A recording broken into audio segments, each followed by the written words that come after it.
What's the concern? We should have more committee staff up on that. Okay, why is that? That's always been tricky, particularly.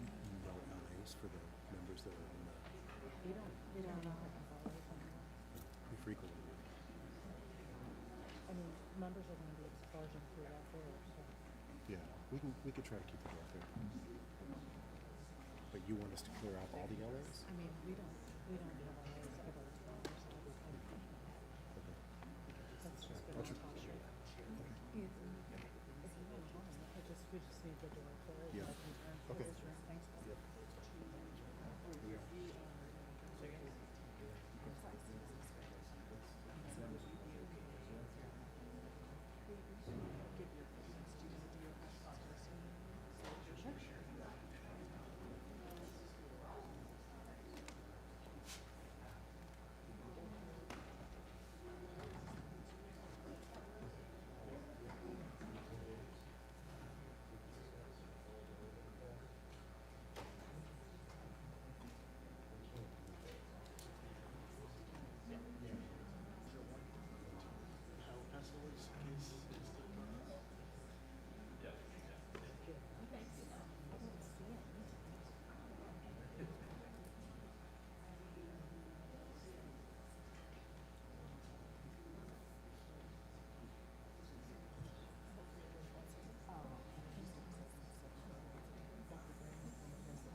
Oh. Okay.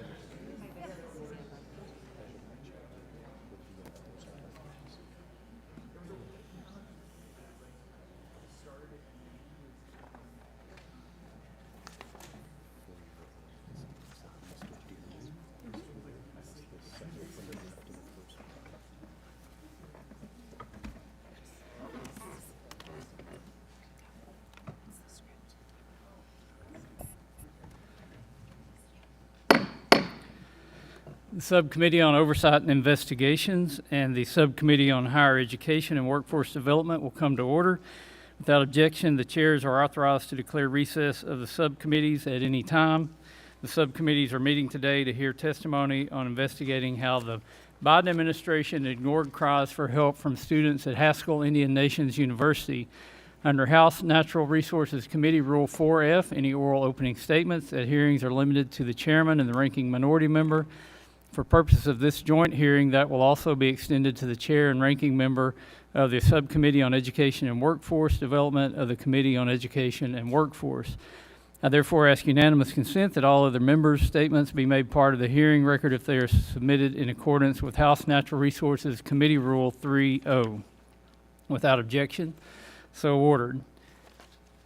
I ask unanimous consent that the following members be allowed to sit and participate in today's hearing: the gentlewoman from Wyoming, Ms. Hageman; the gentleman from Kansas, Mr. Mann. Without objection, so ordered. I also ask unanimous consent that the gentleman from Utah, Mr. Owens, be allowed to participate.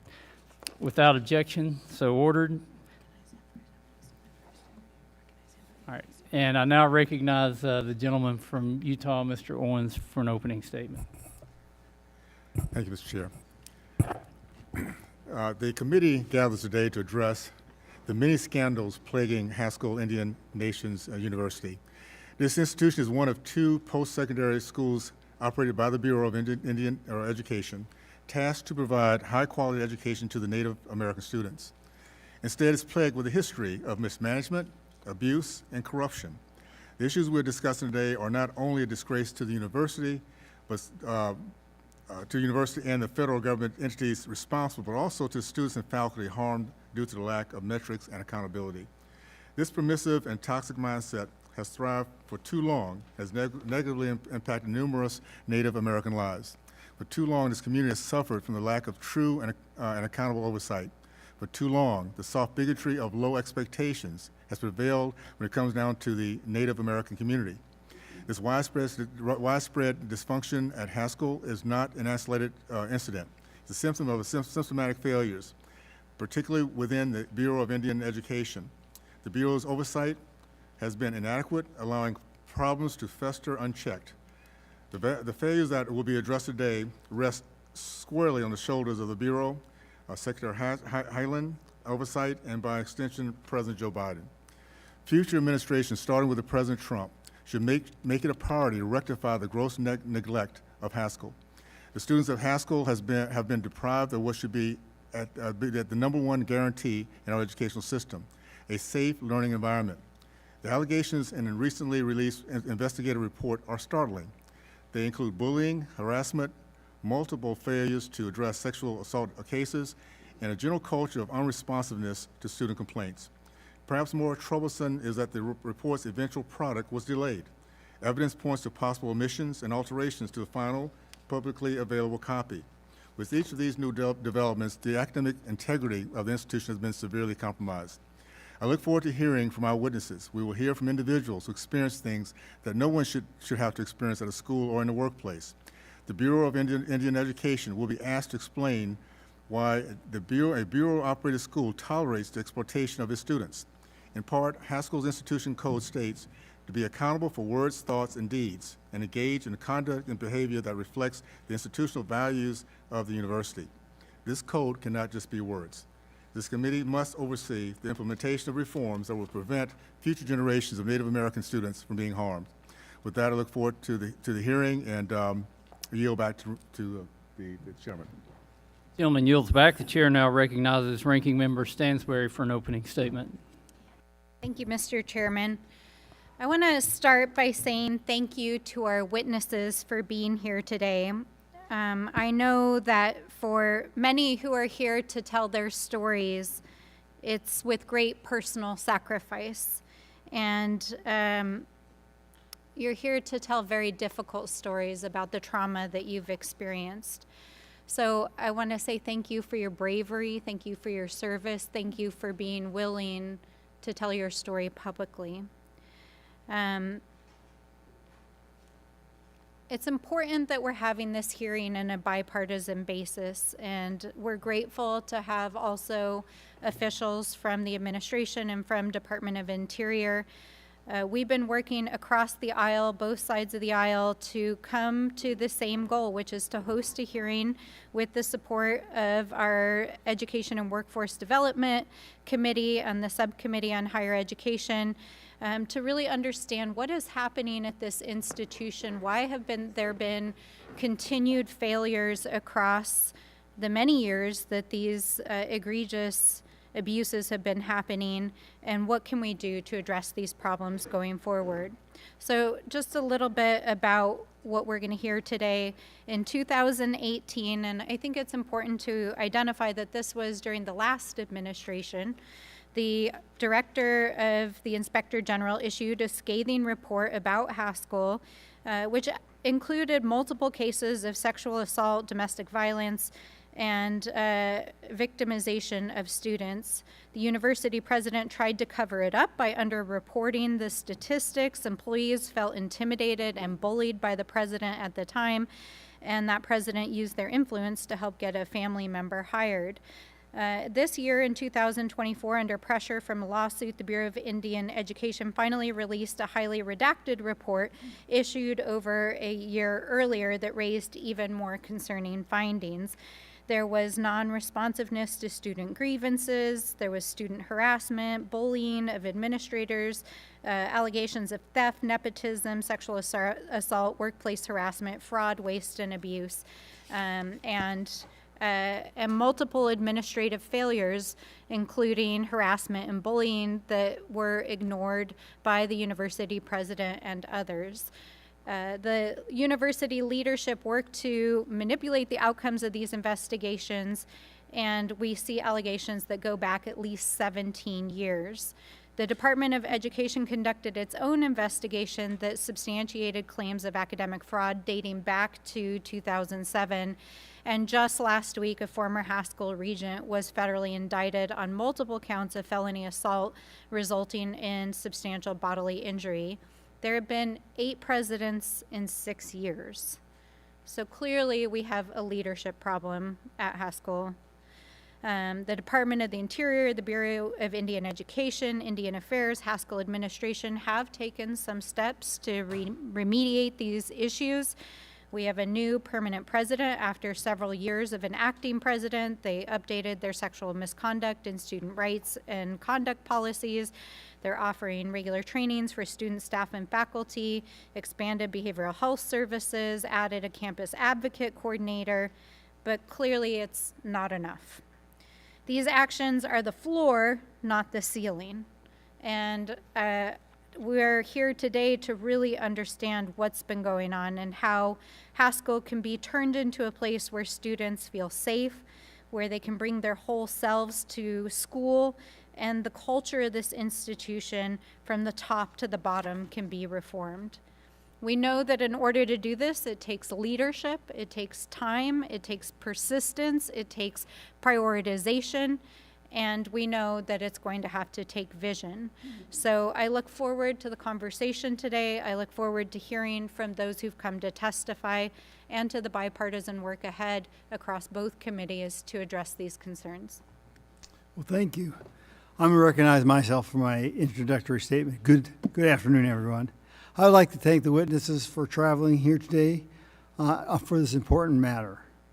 And I would like to extend a special thanks and welcome to our colleagues from the Subcommittee on Higher Education and Workforce Development, who have been our partners on this issue. I also appreciate our Democrats colleagues' engagement on the issue. Everyone here recognizes that a change must come to Haskell Indian Nations University.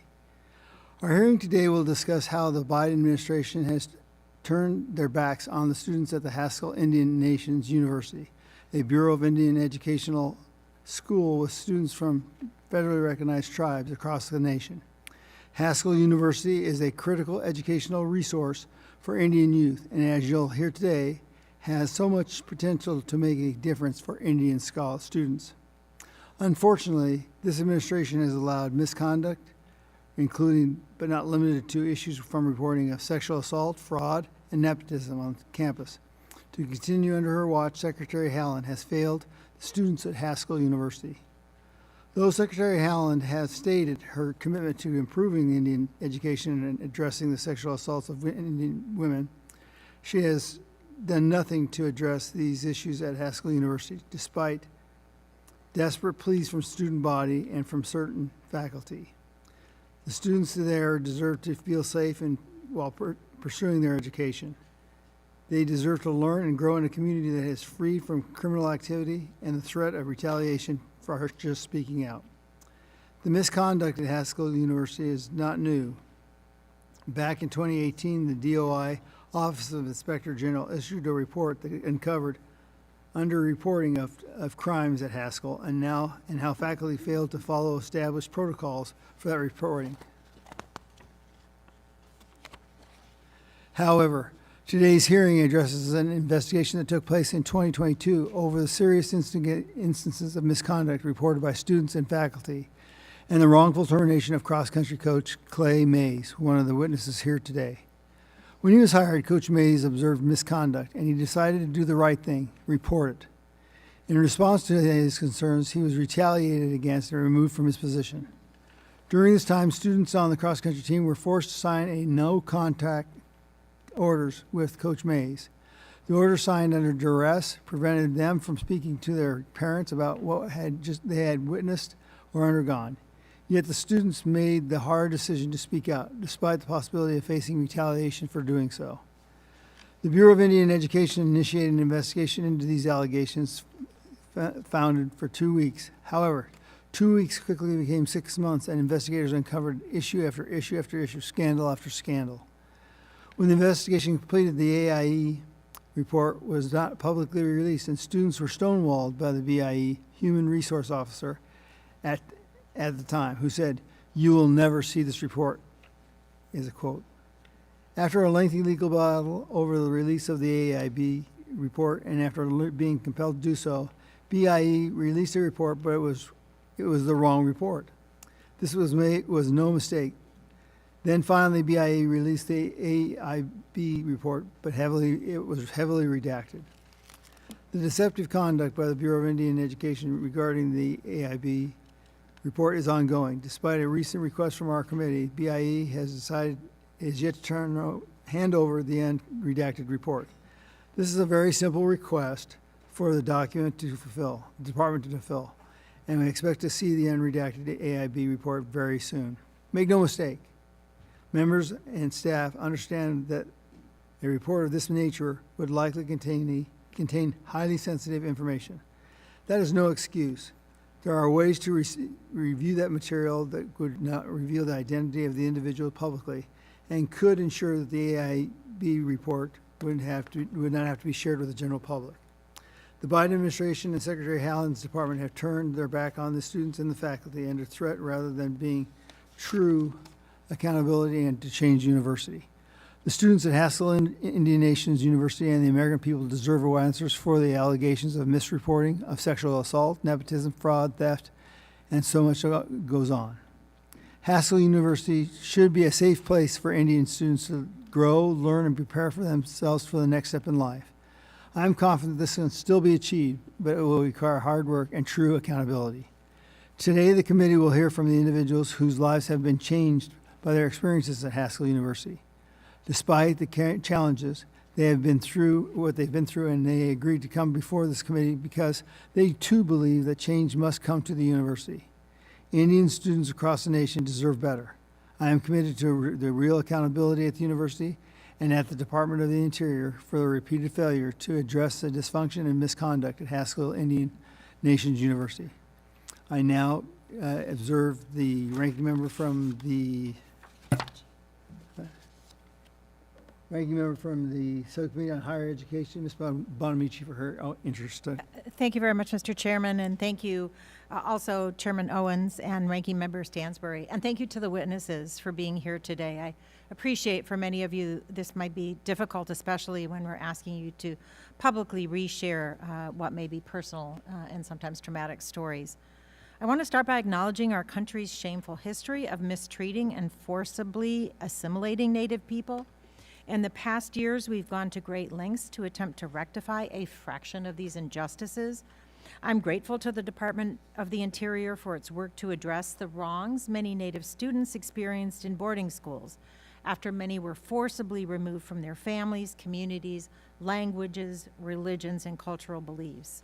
In 2021, Secretary Haaland announced the Federal Indian Boarding School Initiative, an effort to recognize the concerning legacy of federal Indian boarding school policies and to address the intergenerational impact. I'm also pleased to see that the department invested funding in the National Fund for Excellence in American Indian Education, which they had indicated had been inactive for decades. Haskell Indian Nations University was established from what once was an Indian boarding school, where Native children were forcibly assimilated for decades, an issue I'm familiar with because I represent Oregon, where we have Chemawa Indian School. Haskell University can and should be a safe space for Native students to learn while embracing and uplifting their culture. This is a noble goal, and with support, it is attainable.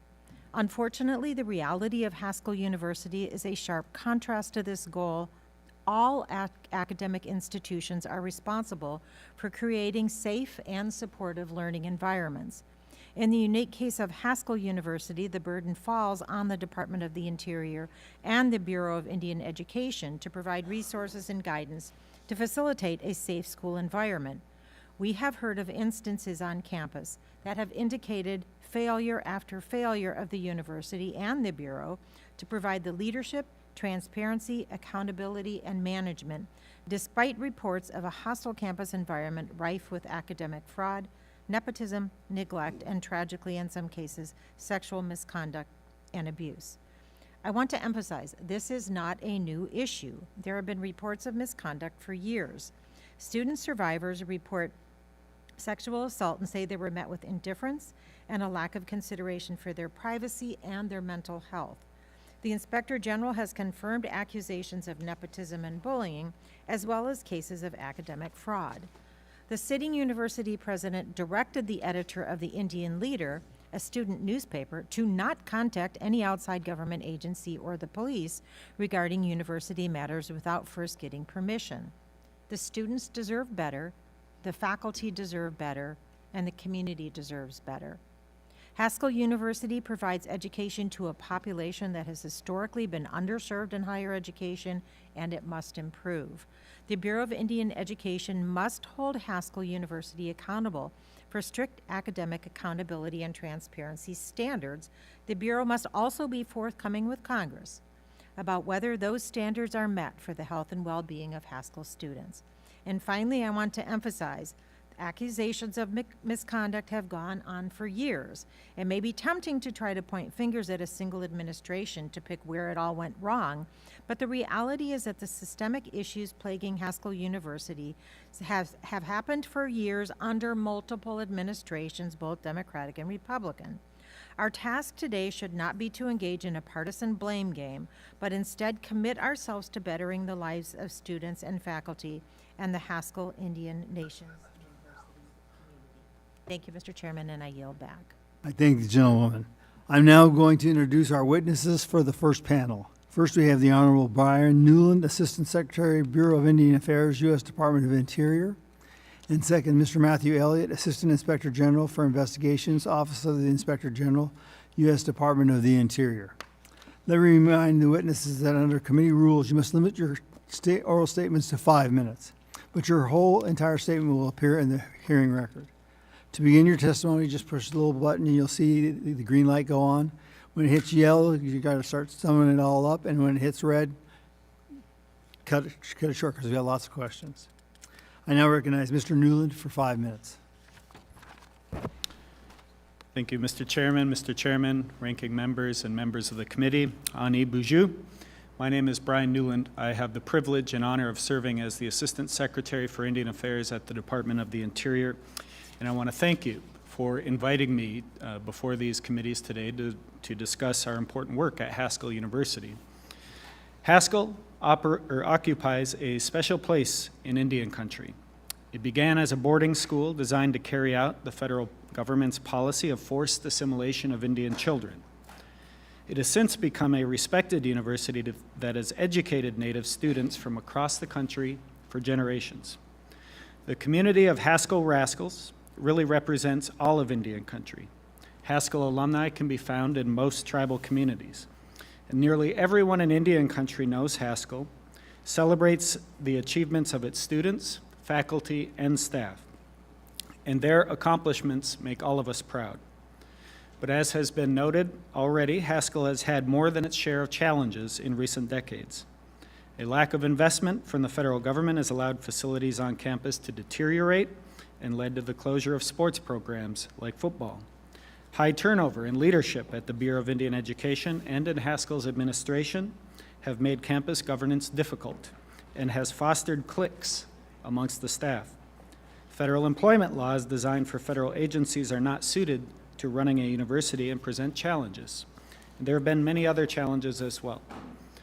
In 2022, I learned about allegations of sexual assaults against students by other students or young people in and around the Haskell community. I also learned about allegations that a member of the Haskell athletic staff had inappropriately touched students. At the same time, there was a series of allegations and counter-allegations involving student athletes, coaches, staff, and administrators. Most of those allegations related to workplace conduct and management of sports programs. Before I describe our response, I want to make 2 points very clear. Everyone who steps foot on Haskell's campus should feel safe and supported. And I expect every member of our staff to treat people with compassion and respect. We know all too well the disproportionate rates of violence that is committed against Native women and girls. And fear of that violence should not follow people to Haskell's campus. In addition, we want to hold members of Haskell staff to standards as high as any other institution of higher learning, and they should not be subject to bullying or harassment while doing their jobs.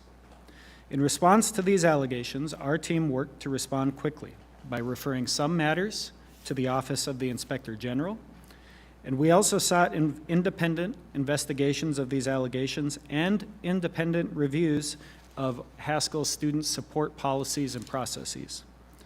Following those investigations, the BIE worked to help students and staff improve reporting and response to sexual assaults. In coordination with independent reviewers, Haskell designated an interim campus advocate coordinator in October 2022. That position handles allegations and began revising the Student Code of Conduct and other campus policies relating to student support. With respect to other allegations involving workplace conduct and sports programs, Haskell also took administrative and disciplinary action involving a number of employees and contractors. Since the start of my tenure at the department, I've made improving Haskell's operations a priority. Early on in 2021, we began the process of elevating the position of the Haskell president to a senior executive service position. It had previously been a GS-15, a university president. Our goal was to attract more talented candidates to lead Haskell and to promote stability in its leadership. We've also asked Congress to provide increased funding for Haskell, and we've had some success in that over the last 3 years. I've visited campus several times as Assistant Secretary. I've met with students, faculty, staff, and the college's board to learn more about their goals and their concerns. And I also meet weekly with BIE leadership, including the Haskell president, to stay connected in our work. While we've made improvements and increased our student enrollment, we have many challenges to address. With my limited time, Chairman, I just want to take this opportunity to speak to everyone in the Haskell community. Haskell is a place that we're proud of, and we're working every day to make everyone's experience on campus as safe and as positive as possible for everyone. I want it to be memorable for the reasons it should be when people come to Haskell. Young leaders who learn and grow to prepare for a successful life. And I want students to receive a world-class education and have access to the same experiences and resources as students on other campuses here in our country. And I want our faculty and staff to be safe, successful, and united in supporting our students. And I'm going to work with the Secretary and with this committee and Congress every day to make sure that happens. Thank you, Mr. Chairman. I look forward to answering your questions. Thank you, Mr. Newland. I now recognize Mr. Elliott for his 5 minutes.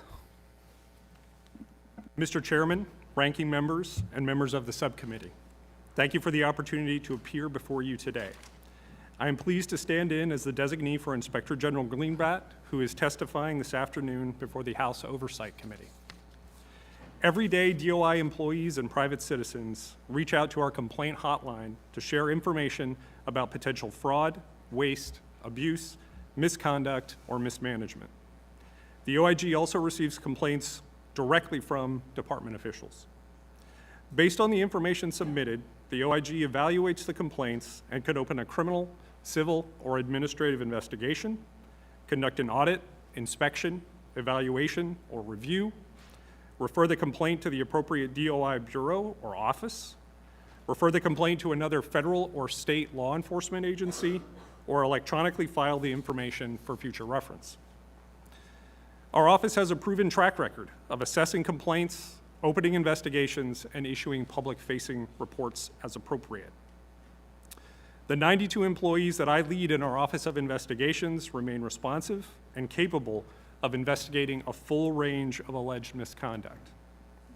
Relevant to the discussion here today, between 2018 and the present, we received 68 complaints related to issues at Haskell.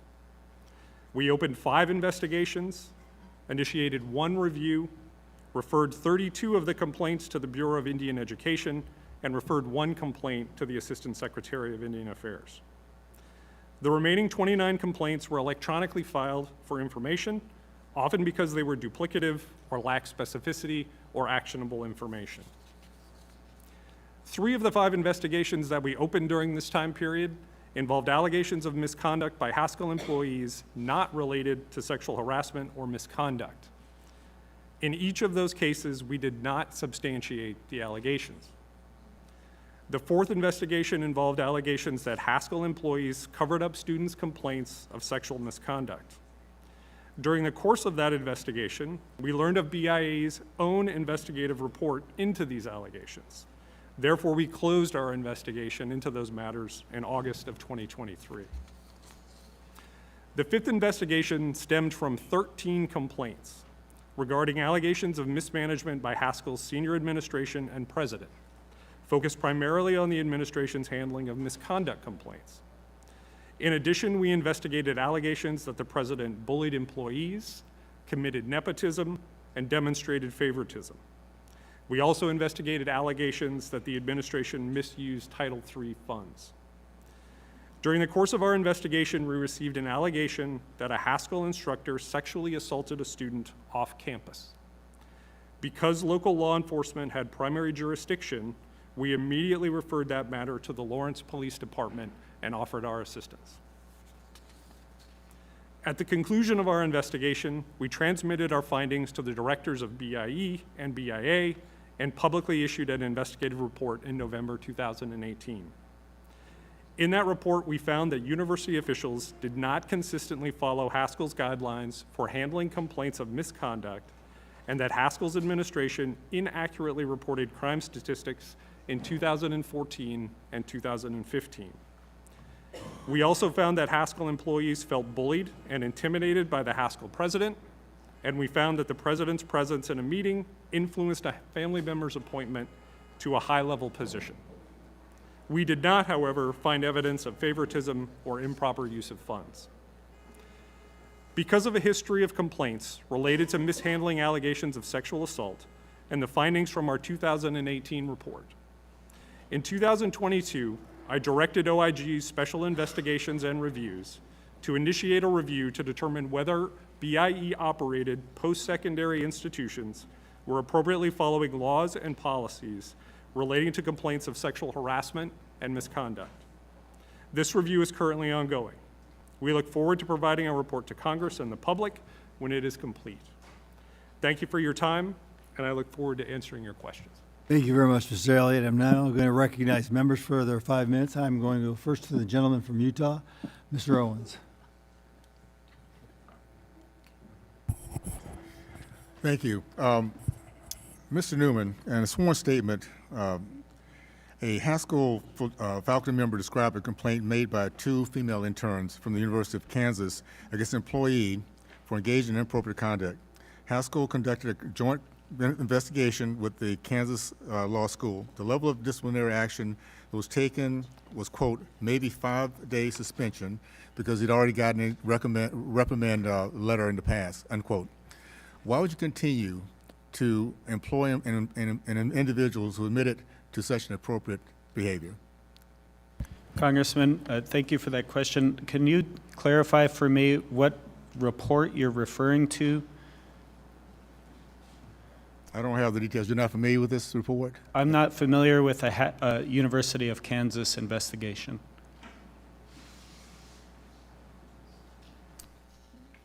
Okay, so you're not familiar with this particular action then at all? I'm not. This AIB report? Our internal report? AIB report? Yes, the Administrative Investigation Yes. Board report. Uh-huh. There were, we have a couple that are flowing out of, I believe, all of these. Are you referring to the January 2023? I'm asking you, so you're saying that you have not familiar at all with this report I'm talking about? You've not heard about it? You've not heard this, and this is, again, we're talking about an employee of Haskell. You have not heard about the disciplinary action taken that may be 5-day suspension because he's gotten a reprimand letter before? Is this the first time you're hearing about this? I'm sorry, I couldn't hear Is this you. the first time you're hearing about this?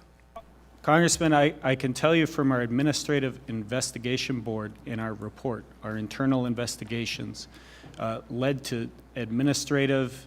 I'm just asking a real quick question. Are you saying you've never heard about this particular incident that we're now has been investigated between Haskell and the Kansas City Law School? Congressman, I'm not aware of the Kansas University Law School investigation. It's a Haskell employee. Correct. I understand. I hear you. Okay. And you have no idea what this is all about? That is unfamiliar to me, Okay. anything involving Kansas University. All right. I have a letter from the Haskell cross-country team addressed to you. In the letter, the team speaks about the concerns about Haskell's and the Bureau's, quote, lack of leadership, toxic bullying nature, the nepotism involved with ongoing issues that have been neglected, unquote. Mm-hmm. In their words, our voices are not being heard, our well-being ignored, and our fears pushed aside. Did you see or read this letter? Congressman, I saw a copy of that letter attached to our internal report. I know that in that investigation it says that report that complaint was referred to me. In Okay. preparing for this hearing, Okay, well, Congressman, I don't want to take too much time. So you are aware of it. My question is, did you respond to the letter? well, what I was getting to, Congressman, is that in preparing for this report and going back through my records, I did not find a copy of that letter. What often happens, people will email me sometimes at an email address Okay. that's wrong. Okay, thank you so much. Mr. Elliott, do you have, what kind of time do we have? I'm looking for the, okay. Do you have an agreement between the Office of Inspector General and the Department of Interior, the Bureau of Indian Affairs, Bureau of Indian Education, and Haskell about reporting sexual assaults to the Office of Inspector General? Congressman, we don't have a specific agreement. We do essentially maintain a first right of refusal on all allegations of significant sexual misconduct. We would view allegations, especially involving instructors or employees at Haskell University, as meeting those standards for first right of refusal. Okay. In your 2018 report findings included that the Haskell officials did not consistently follow their guidelines for handling complaints of misconduct, and employees felt bullied and intimidated by then Haskell president. You also learned that a Haskell instructor sexually assaulted a student at the organization. That your organization, not Haskell, referred to the Lawrence Police Department. Fast forwarding, you have a letter received from Dr. Graham and Coach Myers. Given the report, why didn't you investigate these allegations about the university with a history of not following their own rules and possibly repeating the troubled actions you found in your 2018 report? Congressman, I think, as evidenced in my written testimony and my oral testimony, we considered all 68 complaints on their merits and did open 5 separate investigations into various matters, some involving allegations of sexual misconduct, some allegations of mismanagement, mishandling of contracts, We are in a position where we oversee the 11 bureaus and offices of a rather large department and have to be particular about how we leverage our investigative resources. It is not uncommon, as it was in this case, for us to refer what we consider to be matters of management grievances or management issues that are better handled by the bureaus so that those issues can be more directly addressed. Okay, thank you. Now I'll yield back. I thank the gentlewoman from Oregon, Ms. Bonamici, is now recognized for her Thank you, 5 Mr. Chair. I want to start by noting that Director Dearman is here today, and I certainly hope that that is an indication that the Bureau of Indian Education is taking this issue seriously. I appreciate the testimony, but I still remain troubled by reports of institutional inaction at Haskell Indian Nations University. Failing to take student grievances seriously is unacceptable, as would be any effort to hide a final report about grievances from students and the public. It's my understanding that in November of 2018, the Department of Interior's Inspector General's report found that Haskell leadership did not handle sexual assault allegations in accordance with the school's guidelines. It also found that the school's mishandling of allegations that an instructor had sexually assaulted a student likely resulted in the re-victimization of that student. So 5 years later, in 2023, we saw another report from the Bureau of Indian Education highlighting failures on the part of school administrators to respond to similar allegations. So Mr. Newland, how did the school respond to the 2018 report, and has anyone in a position of authority informed staff of the proper procedure for handling complaints?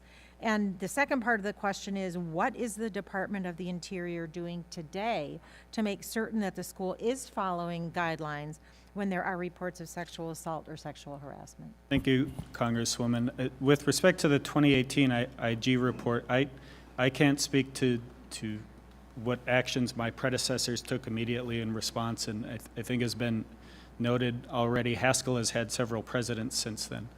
I can speak to the 23 report and the sexual assault allegations there. I think it's important to note here that in response to all of this, we undertook on our own an independent review of our own policies and procedures to make sure that our staff, as well as the students on campus, had a clear understanding of the response.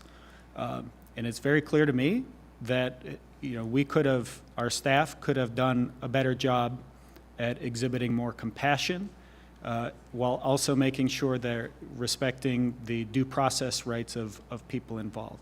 These are struggles that every university in this country is having. Haskell is no different. What I want to make sure that we're doing going forward is taking that independent review and providing clarity to our staff and clarity to our students. The independent report that we commissioned laid out for us that some of our processes were overly legalistic. So if you were a student turning to Haskell staff for help and support, it would be very difficult to figure out what to expect from that process. And so one of the things that we've set out to do is to create a student code of conduct as well as a Title IX compliant or consistent process at Haskell that people can understand. And that's something that we're working to put in place. I hope that answers your question. Well, partially. Okay. Have the faculty, students and faculty been informed of this, and what are you doing today to make sure that the school is following the guidelines? So thank you, Congresswoman. One of the things that we've done already last fall is engage local law enforcement in Lawrence, Kansas, as well as local organizations on training, facilitated training for our staff at Haskell to understand how to respond and how to conduct these, our process. And that's something that we're looking to do on an ongoing basis, make sure, and that came out of these recommendations from this independent report, to make sure that we're doing this every year. Thank you. And it's my understanding that the BIE finalized its investigative report into Haskell in January 2023, but the agency did not release that report to the public. And it's also my understanding that the agency did not release the report even after a Freedom of Information Act request was filed. apparently the requester had to file a lawsuit and still wasn't even given the correct report, and it wasn't until a year later that BIE handed over a redacted copy of the report. So, Mr. Newland, why didn't the agency turn over the report when it was released, and how will the BIE be more transparent moving forward? Thank you, Congresswoman. I too, am frustrated by how that was handled. There were, I could give you all of the bureaucratic language. The bottom line is that our team did not handle that as well as we should. And I know we have sent an offer to the committee to make available copies of that report with minimal redactions, only those necessary to protect the identity of students named in that report. I appreciate that, Thank you. Assistant Secretary Newland. I think that would be helpful for the committee to have that information, and I yield back. Thanks. The gentleman for the chairman for the full committee, Mr. Westerman, is recognized for his 5 minutes. Thank you, Chairman Gosar, and also want to thank Chairman Fox for having this joint hearing today. And to follow up on Ms. Bonamici's comments, Mr. Newland, on June 11th, the committee sent a letter requesting information on fee-to-trust decisions as they relate to the Indian Gaming Regulatory Act. That deadline for response was June 28, and we have since sent a follow-up letter, which has also passed its response date. In addition, both this committee and the Education and Workforce Committee requested an unredacted copy of the BIE report we are discussing today, and only late yesterday did we get a response from the department offering an in-camera review of the document, which I will note did not commit to being fully unredacted. With the oversight function of Congress, do you understand that when you withhold data from us and withhold information from us, it automatically creates an air of distrust when you come to a hearing? Mr. Chairman, I have great respect and appreciation for the oversight role of your committee and Congress. And I am working to get you information response to the request that you laid out about gaming. With respect to the message of not getting the information we request is that you don't respect Congress and you don't care whether we're upset that you don't give us the information. So with all that behind us, when can we expect to get fully responsive documents from you? With respect to the BIE report, the January 2023 report, I anticipate we can make that in-camera review available rather quickly. I don't have a date. I can't. We didn't ask for an in-camera review. We asked for the unredacted report. Mr. Chairman, we're working to provide that to you. And I want to make sure that I'm being clear that one of the reasons why we believe there will be some redactions still necessary is to protect the students that we're here talking about. There is information in there that would potentially be, the release of that would potentially be embarrassing and harmful to their interests. And when were you first made aware of the issues related to Mr. May's termination and the students at Haskell as outlined in the 2023 AIB report? I think I was made aware of Coach May's termination around the time that his contract was terminated. It may have been shortly after or the week that it happened. And please describe in detail what immediate steps you took in that moment. In that moment, when I was informed, I typically, as Assistant Secretary, would defer to the Haskell administration to make the determination about coaching of Haskell sports. When did you first discuss this issue with Secretary Holland? Discuss which issue, Congressman?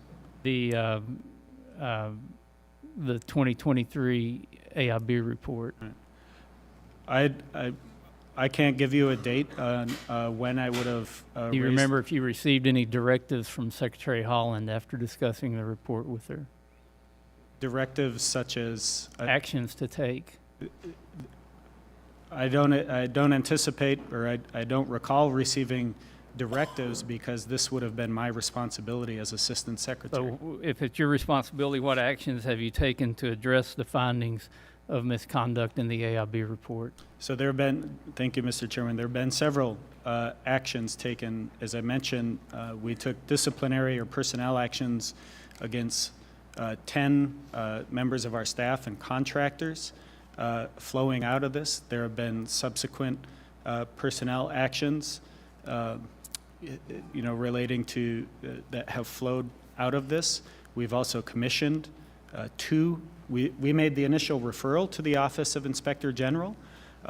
We commissioned the USPS to conduct an investigation, and we commissioned our own independent review of our policies and procedures. We did all of this on our own. But have you been satisfied with the response of the department to the report? Mr. Chairman, I am, none of this satisfies me. What I would tell you is that I am optimistic about our ability to make things better. And a lot of that comes from many of these recommendations that have been provided to us. So I've got a lot more questions, but not time to ask them. So please, going forward, when we ask for information, please provide it to us in a timely manner, and I yield back. Thank you, Mr. Chairman. The gentleman from California, Mr. Cano, is recognized for his 5 minutes. Thank you, Mr. Chairman, and thank you for the witnesses for being here. I have to say I'm frankly appalled by the lack of transparency and accountability that BIE schools are subjected to. Mr. Assistant Secretary, the 2023 Administrative Investigative Report, Board report detailing the failures of the BIE to respond to alleged abuse indicates that students reported serious grievances to BIE Director Tony German and yourself via email and letters. The board could not find any evidence that any official recognized or responded to that outreach, even to let them know their concerns would be investigated. You're aware that the report did say that? Congressman, I'm aware that the report Thank you. said that. My question to you is, why did your office fail to respond to these very serious allegations? Not even to let the senders know that their concerns would be addressed. Congressman, I became aware, as I've indicated, in late June, early July of 2022 regarding some of these. In preparation for this hearing, My question is, why was there a failure to respond, even to let them know that that their concerns would be addressed? They didn't even receive that. I'm working to answer your question. I'm trying to answer your question, Congressman. So I became aware in late June, early July of 2022. In preparation for this hearing, I went back into my emails to see if I could find a copy of the letter referenced in the AIB report. I could not. What often happens is people sometimes email me at my name, first name, dot last name at BIA. That is not my email address. And I did not receive, I don't recall receiving those letters directly from students. I'll be interested to read more detail of the BIE report, because the BIE report apparently reflects that emails and letters were sent to you. And so you're telling me that those letters never got to you because they were sent to a different address. Congressman, I think the internal report reflects that the students believe that they sent the letter to me. So the students were under a misimpression that letters arrived to you. Congressman, what I'm trying to say is that oftentimes people send things to me at the wrong email address. All right, well, we'll have to ascertain a little bit more about that. We'll have to I want to figure that one out. Why did it take multiple Freedom of Information Act requests to produce the final 2023 BIE report detailing the allegations at Haskell Indian Nations University? That report should have been disclosed Thank you earlier. very much. The report came to a number of very concerning conclusions, including that the school's sexual assault policy and processes were not applied consistently, and that the procedures regarding sexual assault were insufficient. So what type of oversight does the Department of Interior provide to ensure that Haskell is protecting its students?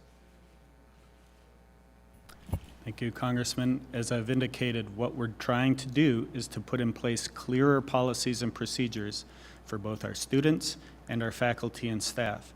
I meet regularly with the BI director on a weekly basis, in fact, and I meet on a weekly basis with the Haskell president. and we talk about all manner of issues that affect the BIE, including Haskell. We are working to make sure we've got clear processes in place, training for our staff, support for our students, and I work to create a culture within our organization and expectations of excellence. Well, thank you. Assistant Secretary Newland, I have a BIE-run school, Sherman Indian High School, in my district.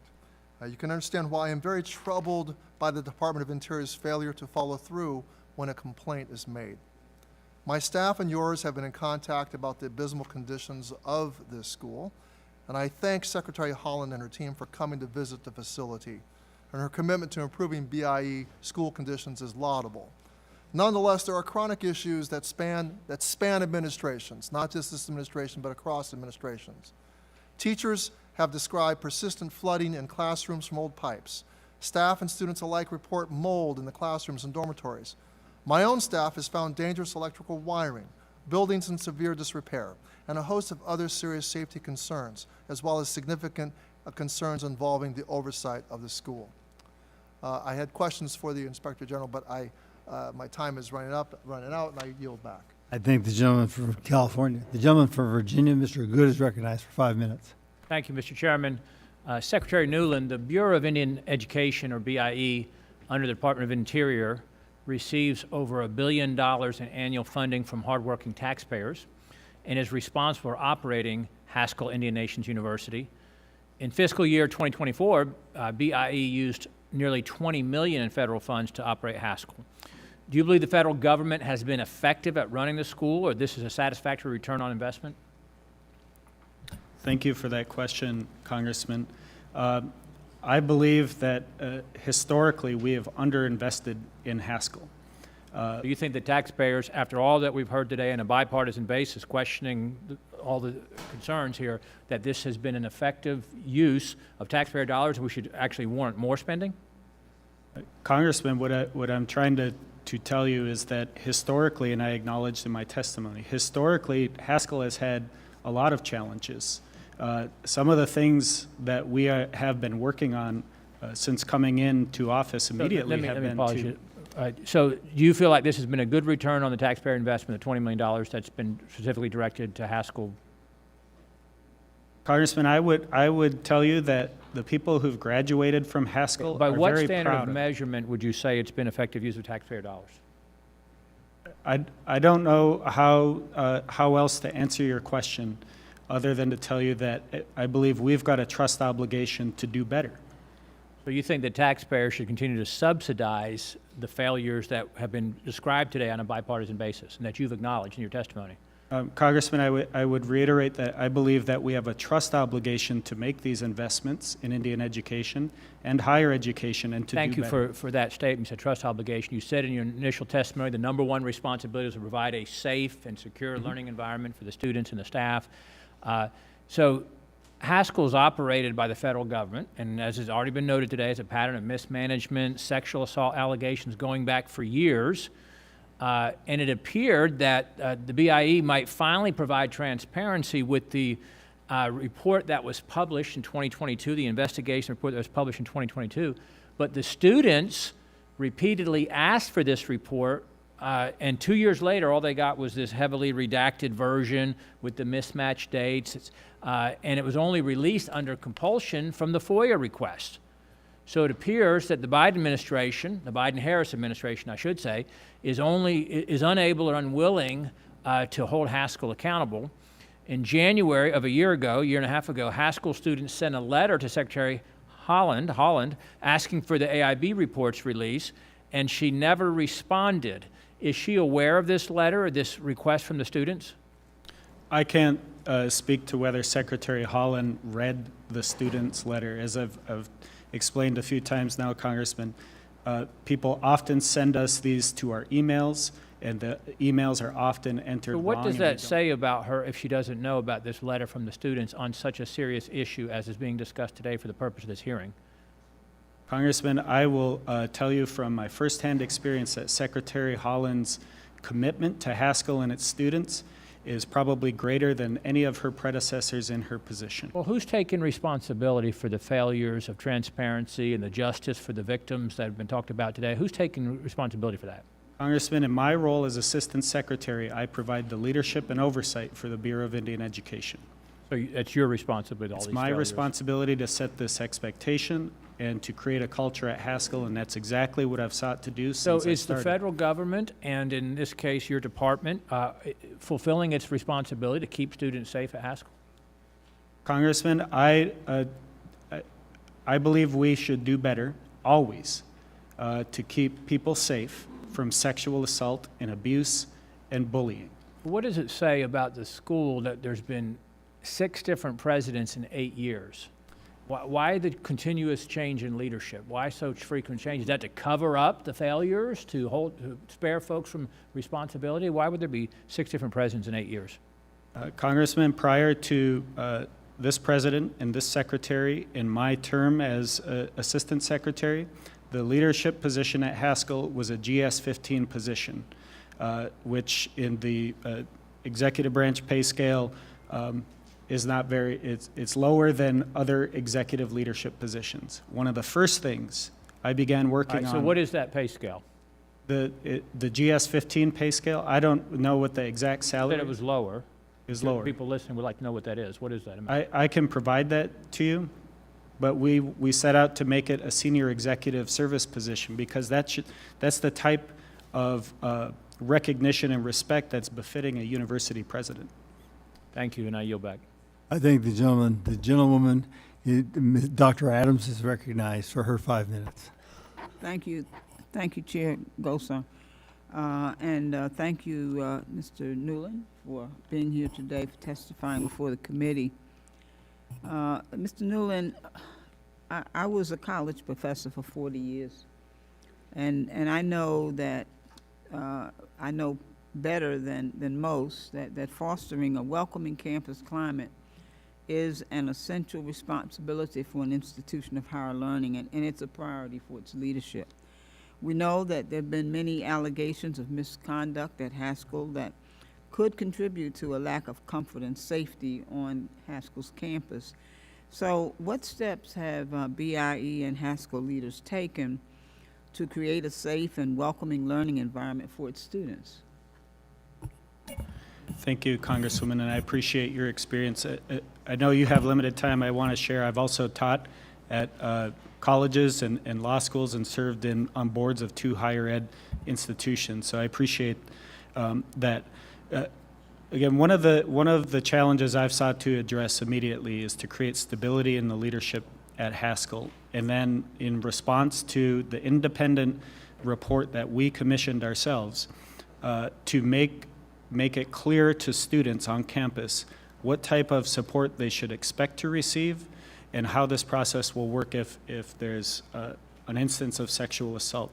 We've also put in place a campus advocate coordinator because Title IX doesn't directly apply to Haskell because of the way it's crafted and Haskell's unique position. We had to build a process that's similar to Title IX, and we put this campus advocate coordinator in place shortly after we received that initial independent report. So these are some of the steps that we're taking. Okay, thank you very much. So, Mr. Newland, Dr. Ronald Graham, one of the former presidents of Haskell, who also happens to be a witness on the second panel, testified that he was told that student retention and student population growth were major priorities for the school to address.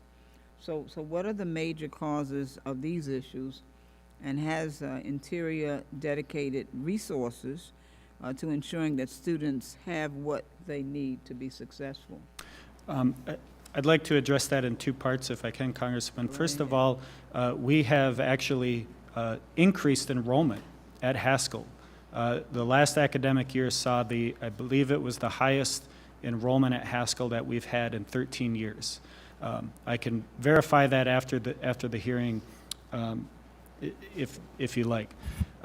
So we also want to make sure that when students come to campus, that they have the support that they need. And again, providing stability and leadership and reducing some of the infighting that has occurred over many, many years amongst some of these cliques that I've identified at the Haskell staff is really important to making sure that it's a stable learning university community. So can you point to one or two specifics that have enabled you to increase this enrollment? I would, again, thank you, Congressman. I would point back to some of those things that I mentioned. When you have 8 university presidents in 6 years, that does not signal to people who want to come to your university that there's a lot of good things going on. So building in that stability of leadership by creating a senior executive position for the Haskell president, and getting that position filled, getting the campus advocate coordinator position created and filled. As recently as the last month, we've created other oversight positions within the Bureau of Indian Education to provide support to Haskell and SIPI. This is all part of the organization building that will ensure that we've got stability at Haskell and to provide that consistent, high-quality campus environment. Thank you. Thank you very much. Thank you, Mr. Chairman. I yield back. I thank the gentlewoman. The gentlewoman from North Carolina, Dr. Fox, is recognized for 5 minutes. Thank you, Mr. Chairman. Mr. Newland, you've implied that if you only had more money and the position, and by the way, don't say thank you for the question. We know that, okay? Don't waste my time. You've implied that you need more money to hire people at higher than a GS 15.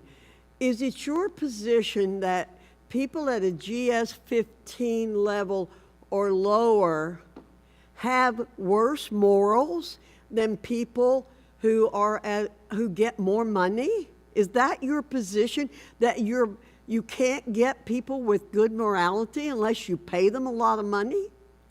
I hope no, Congresswoman, I'm not saying that. Well, I'm certainly glad to hear that.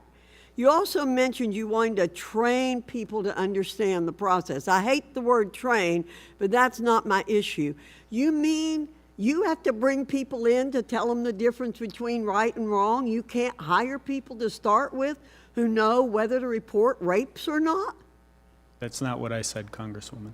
Okay, well, that's what it sounded like what you were saying, is that you have to teach people to know the difference between right and wrong.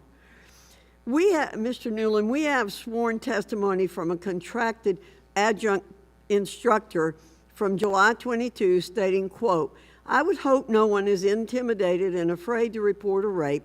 That seems a little ridiculous. The inference here is that students are in fact afraid or hesitant to report a rape on campus. What actions have been taken to ensure that students are not actually intimidated and afraid to report a rape?" Congresswoman, I've attempted to lay those steps out, those actions out in this hearing already, but I will repeat myself. We have taken the independent review, which included more than a dozen recommendations on how to improve our policies and processes to make it clear to our students about how to seek support and what to expect in that process. You indicated that you think that letters that were sent by the students never made it to you because they were sent to the wrong email address, correct?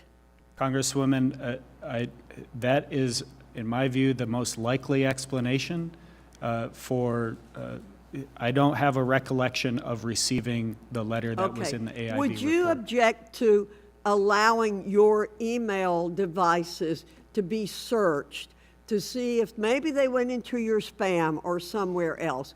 Could those be searched? And without your permission, we could use the addresses you think might have been used to see if anywhere those emails are. But are you absolutely certain that you didn't get any of those emails? Congresswoman, I wouldn't come here and tell you I'm absolutely certain. I get hundreds of emails on many days, and I don't have a recollection of that. In my preparation for this hearing, I couldn't find any emails with those. And you letters wouldn't attached. object to there being a forensic search? a forensic search. Congresswoman, however we would respond to that type of request for the committee. I mean, I have, my emails are often subject to FOIA requests. My calendar is. Okay, that's all I need to know. Great. Mr. Elliott, regarding the Haskell complaints referred to you in 2022 and 2023, your testimony states that, quote, based on the initial complaint and the additional information provided in our interview, we determined the allegations would be best addressed by the BIE. We referred the allegations to BIE on July 6, 2022, and requested a response in 90 days. We received the BIE response on January 25, 2024, end quote. What were the allegations? The allegations that we referred back were the exact same allegations that came to the Bureau of Indian Education from the group of Haskell students who submitted the complaint through what's called Personnel Bulletin 1801. BIE shared those allegations with us, and as I stated in my testimony, we evaluated those thoroughly. We determined that BIE was in the best position to investigate those allegations and potentially take action. Yep. And so we referred the exact same document back to them. Again, as you heard me explain earlier, we want to make sure that we exert that first right of refusal. And in this case, we appreciated that they had provided those to us, but believed that they were in a better position, BIE was in a better position to investigate and But take it action. took BIE 572 days to respond to you. So, Mr. Newland, would you please explain again, if you have done it before, why it took the BIE 572 days to respond to the OIG? And as my colleague from Arkansas said, it does not indicate to us that you're appropriately concerned about what's going on at HINU. Congresswoman, with respect to the finalization of that report, our investigative board was working to make sure that their investigation was thorough. And with respect to my sentiments regarding Haskell, again, I would disagree with your characterization of my concern for Haskell. I'm proud of Haskell. It's one of the first things I asked about when I started this job. I've been to campus, I've met with their students, I've hosted interns on my staff. I can go on. But Haskell is something. Just to answer the question. Well, Thank you, Mr. Chairman. You're welcome. The gentlelady from North Carolina, Ms. Manning, is recognized for her 5 minutes. Thank you, Mr. Chairman. I guess maybe, I don't know if I can. More microphones for this room. Okay.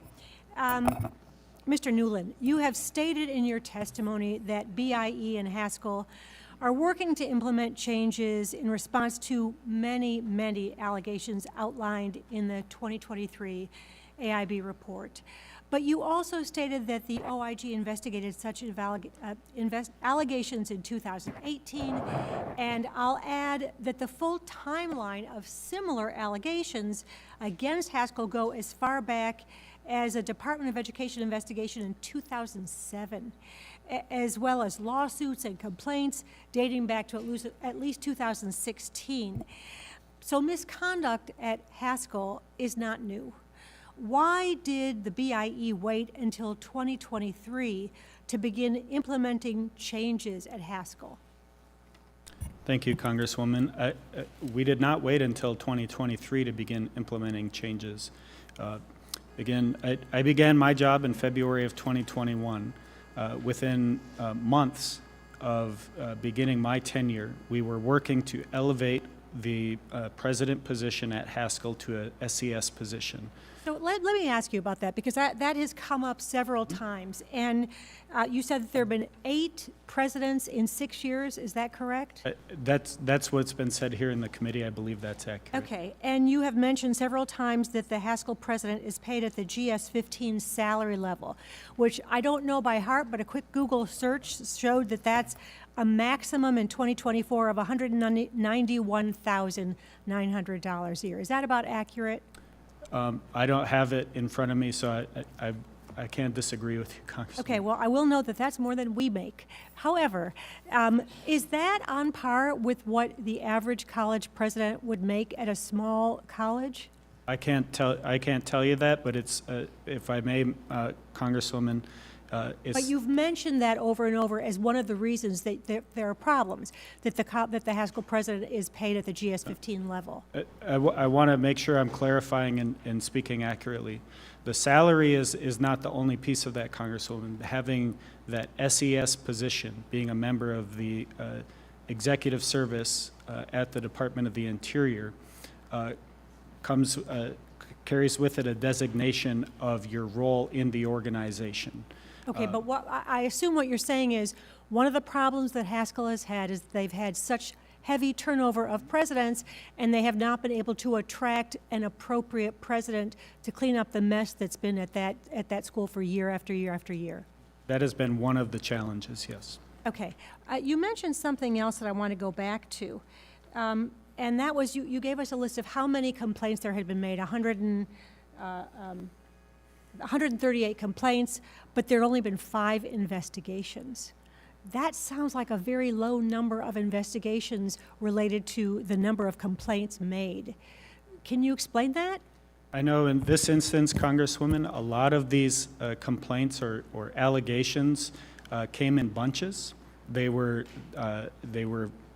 one person filing a number or making a number of allegations and counter Can you tell me how many individuals filed complaints? If you were to boil that down to how many individuals filed complaints? I can follow up with that number. I don't have it in front of me. Okay, and you mentioned that one of the sexual assault cases was by a student against another student, but it was off campus. So you turned that over to local law enforcement. Is that correct?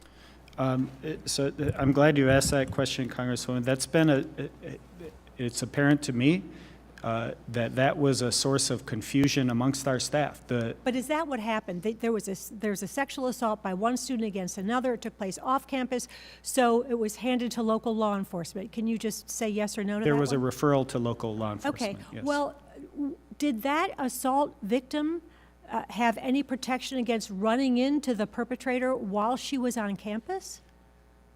In that particular case, Congresswoman, I believe there was an internal process on Haskell.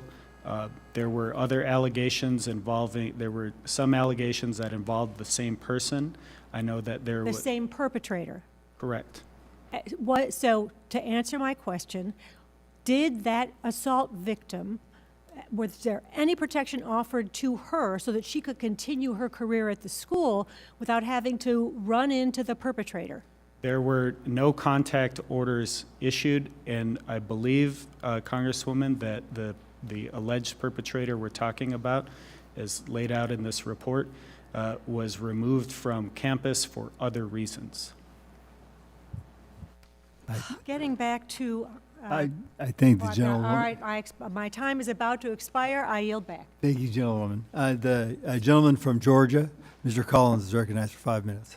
Thank you, Mr. Chairman. Assistant Secretary Newland, Dr. Graham was hired as president by Dr. Dearman on February 20th, 2020, and his first day on campus service was May 11th of 2020. In December 2020, Director Dearman gave him an outstanding exceeds expectations evaluation. Now, he was terminated on May 7th, 2021, allegedly 3.5 days before his probation ended, and he became a merit system employee. There was no notice of deficiencies or required improvements. He was given 1 hour to clear his office and leave campus. Why was Dr. Graham terminated from his position? Thank you, Congressman. I can't speak to Dr. Graham. I can't speak much about Dr. Graham's tenure as. Do you not know the Haskell reason he was terminated? I don't. Thank you. Were you informed that the 3 so-called failures cited to justify his termination were actually each listed as accomplishments in the BIE evaluation conducted shortly before his termination? I'm not aware of that, Congressman. Not aware of that either. You're not doing too good here. Were you informed that in the 90 days preceding the termination of Dr. Graham that he reported an unaccounted for donated funds exceeding $1 million? I have heard that allegation, Congressman. What about there were in excess of 300 counts of payroll fraud? I'm not familiar with those What allegations. about a mismanaged $500,000 contract? I believe that I've heard about that I one. thought you were trying to change this place. As I You indicated, should, you should know Congressman, this stuff if you're trying to change it, because if you don't know what's happened, then you don't know what to change. What about an ethics violation by a member of the staff that the BIE HR director, Shamblin, informed Dr. Graham was a termination offense? Let me repeat that for you. An ethics violation by a member of the staff that a BIE HR director, Shamblin, informed Dr. Graham was a termination offense. Congressman, I was not Assistant Secretary for nearly all of Dr. Graham's tenure. I can't speak to it. I'm not going to repeat myself again. According to the AIB report, BIE investigators recommended that Mr. Mays be reinstated, Coach Mays. At the time, why was the explicit recommendation to reinstate Mr. Mays not been followed through with? Congressman, my understanding is Coach Mays is back at Haskell. Why did BIE and HINU fail to inform Mr. Mays of the recommendation to reinstatement? I can't speak to that, Congressman. Why did BIE, after Mr. Mays wrote BIE Director Dearman asking to be reinstated last July, inform him last August that he couldn't be reinstated because his contract had expired when the report recommended reinstatement 6 months prior? Again, I can't speak to that, Congressman, but I know, it's my understanding, Coach Mays is back at Haskell. Yeah, but I think I laid out the groundwork to all of that too, and you don't have any answers for any of that. Again, I think that's what we're getting at. I think what I don't understand, Assistant Secretary, is you lay blame on people for not having the right email address. That's pretty poor. Who's responsible for giving out their email address? I'm happy to provide anyone. It's you. It's Correct. you. And I'm happy to provide it, Congressman. Well, apparently you're not doing too good with your students. How many students do you think have tried to email you and didn't get you? I can't speak to that. No, you can't. You really can't, because you don't know. It's almost like you don't know your job. With that, Mr. Chairman, I yield back. I thank the gentlelady from New Mexico, Ms. Leslie Fernandez, is recognized for 5 minutes. Thank you, Chairman and Ranking Member, and I want to thank in advance the witnesses that we'll be listening to in the next panel, especially given the manner in which votes are being called and it's going to be a bit more hectic. I want to tell you that the fact that it is hectic is not because we don't recognize how important it is to hear your voices, but that's the manner in which the floor schedule interferes with so much important work. You know, Haskell and its students still feel the remnants of traumatic history and forced cultural assimilation. I have staff who attended Haskell, and the problems that we're talking about today, they were aware of. And they attended it not yesterday, they attended it, 4 years ago. The problems that were set out in the report during the Trump administration were not addressed. The fact that the Trump administration and the prior secretary did not address those problems, however, does not relieve this administration from its obligations. I think that's important, that Trump administration received these reports, didn't do anything about it. Now we have more reports, and we need to address it. It is simply not acceptable. Victims should be listened to and not silenced. They should not be disciplined for raising the issues that affect not only their lives and their futures at this school, but everybody else. The idea that this was well known among the student body is problematic. Mr. Newland, Assistant Secretary Newland, you mentioned keeping leadership stability to foster trust and accountability for staff and students, because we've had such a revolving door over there. What resources are you providing to the current administration to make sure there is leadership stability at Haskell? Let us know what you're doing. I'm sorry, Congresswoman, I couldn't hear the end of Okay, your let me get a question. little closer. Usually my voice resonates, but what resources are you providing to the current administration to make sure there is leadership stability at Haskell? I mean, we've laid out, thank you, Congresswoman. I've laid out some of the structural things that we're trying to do at Haskell. But I also believe that in my role as the appointed and Senate-confirmed official overseeing the Indian Affairs Bureaus, it's important to have that direct engagement with leadership in our bureaus. I meet weekly with Director Dearman, and that meeting includes Dr. Arpan, the president of Haskell, where we discuss all these issues, and as they come up, we can work on them in real time. In terms of other resources like funding, we have asked Congress for increases in funding at Haskell to provide support to our staff and most importantly our students on campus. And did we provide that funding? To some extent, our appropriations request in FY24 was nearly $21 million, and we were appropriated flat that year. So, Mr. Alia, in your testimony, you mentioned the Office of Inspector General's Special Investigations and Reviews is reviewing whether the BIA-operated post-secondary institution follow policies related to sexual harassment and misconduct complaints. What's the timeline for this to be public? And when it becomes public, how does the DOI-OIG enforce the corrective recommendations? And I think that's, you're going to toss it back over to him, but share with us what you're doing. Thank you, Congresswoman. If I speculated on the timing, I would probably be lying. But what I can tell you is that we are in the final stages of what we would consider to be the field work and moving towards report writing. Because it is a review, the vast majority of our findings will be made public. At this point, we do not know if or what recommendations we might make to BIE. But if we do make recommendations, we have a standard process by which we follow up with the bureaus to assess whether or not they've complied with those recommendations. We provide that report in draft so that the bureau can offer some insight, concur or non-concur with those recommendations, and inform us on what their plan would be to implement those recommendations if they concur. Okay, and Assistant Secretary Newland, can we get your commitment that you are going to take those recommendations seriously and begin implementing them as fast as possible? Yes. Thank you. With that, I yield back. I thank the gentleman from Kansas, Mr. Mann, is recognized for 5 minutes. Thank you, Mr. Chairman.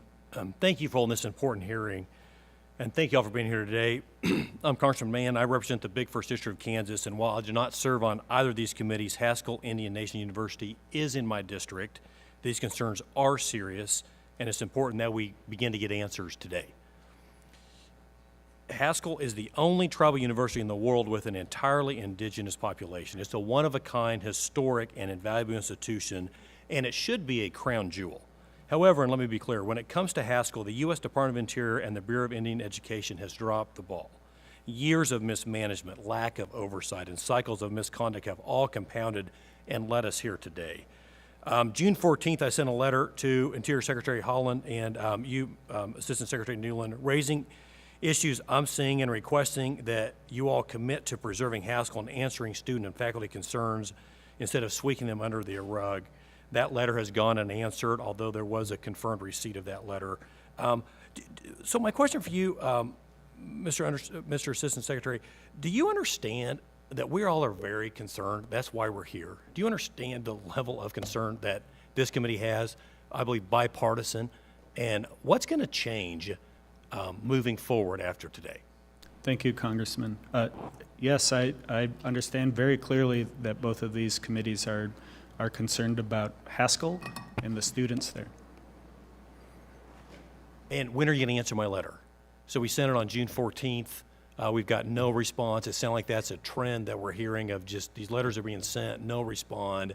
When you get me an answer to my June 14th letter? Congressman, Can you get it by the end of next week? I will work to get it to you ASAP. Okay, I would greatly appreciate by the end of next week, you have a response to the letter I sent you on June 14th. That it did get sent to the correct email address. Your office confirmed that you received it. How has this behavior gone on for so long without BIE intervention? Congressman, what behavior? Well, there just seems to be a culture of incidences that are not being dealt with, Right. multiple infractions. Why has this gone on for so long?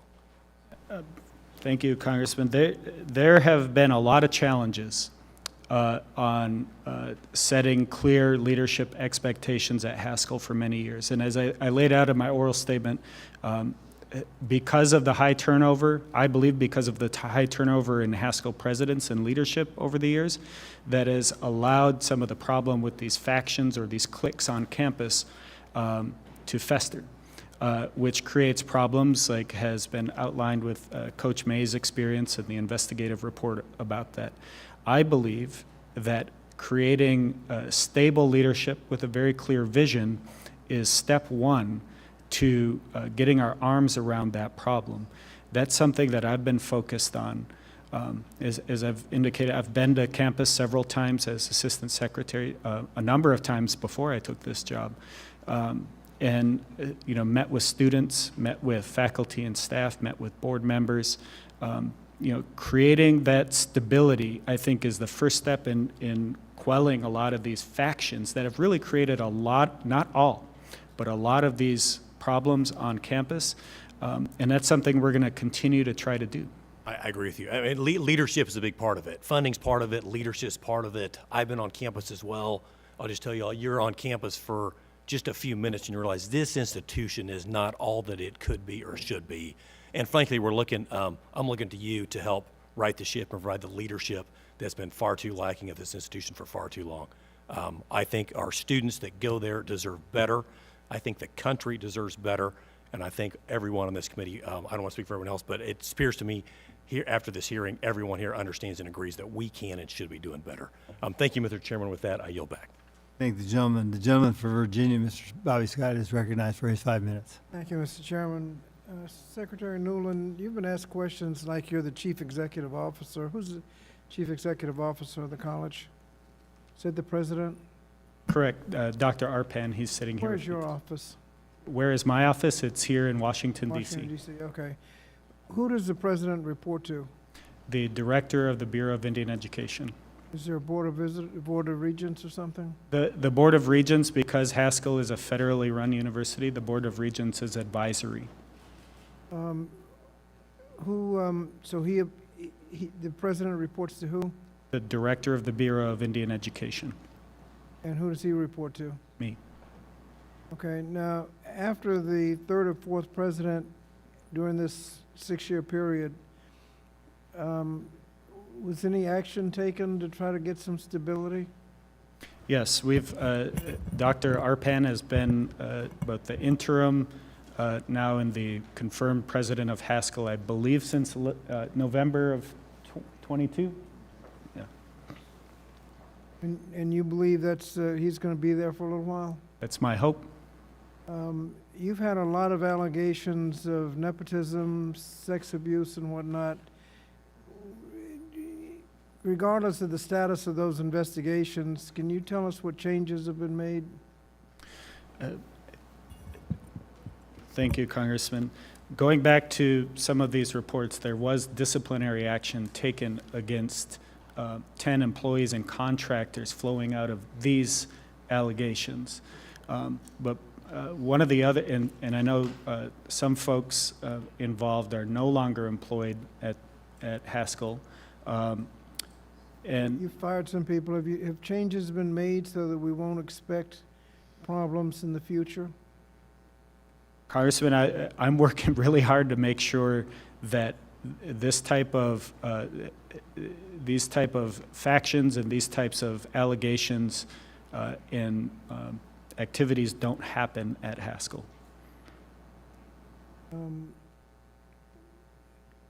Mr. Elliott, have you seen, regardless of your timetable, have you seen changes made at the college that would lead us to believe that the problem is being addressed? That is essentially the purpose of our ongoing review, is to take that opportunity to assess what changes have been made, what changes are ongoing, and as I said earlier, potentially offer some recommendations to the Bureau of Indian Education. Well, the fact that they know that you're wandering around doing an investigation ought to get them to tighten up a little bit, don't you think? Have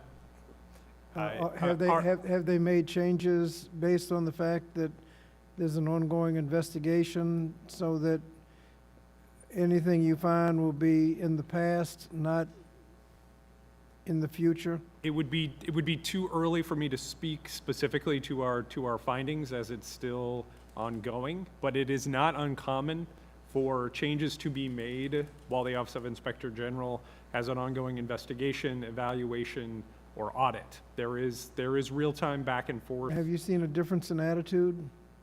I can't speak directly to that. Our investigators in the field have had direct interactions with Haskell staff, with BIE officials, and within our report, we will speak to the substance of those interactions and interviews. Secretary Newland, all colleges got extra money during the COVID period. What did the college do with the extra COVID money? I'm sorry, Congressman, did you ask how did Haskell use the rescue plan funding?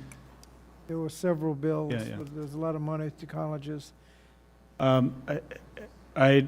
Congressman, I would have to give you a follow-up answer in writing to lay out how those different funding streams went. I'm not trying to be evasive. I don't want to misspeak. I want to give you accurate information. I appreciate that answer. Thank you, Mr. Chairman. You're back. I thank the gentlewoman from New Mexico, Ms. Stansberry, the ranking member, recognized for her 5 minutes.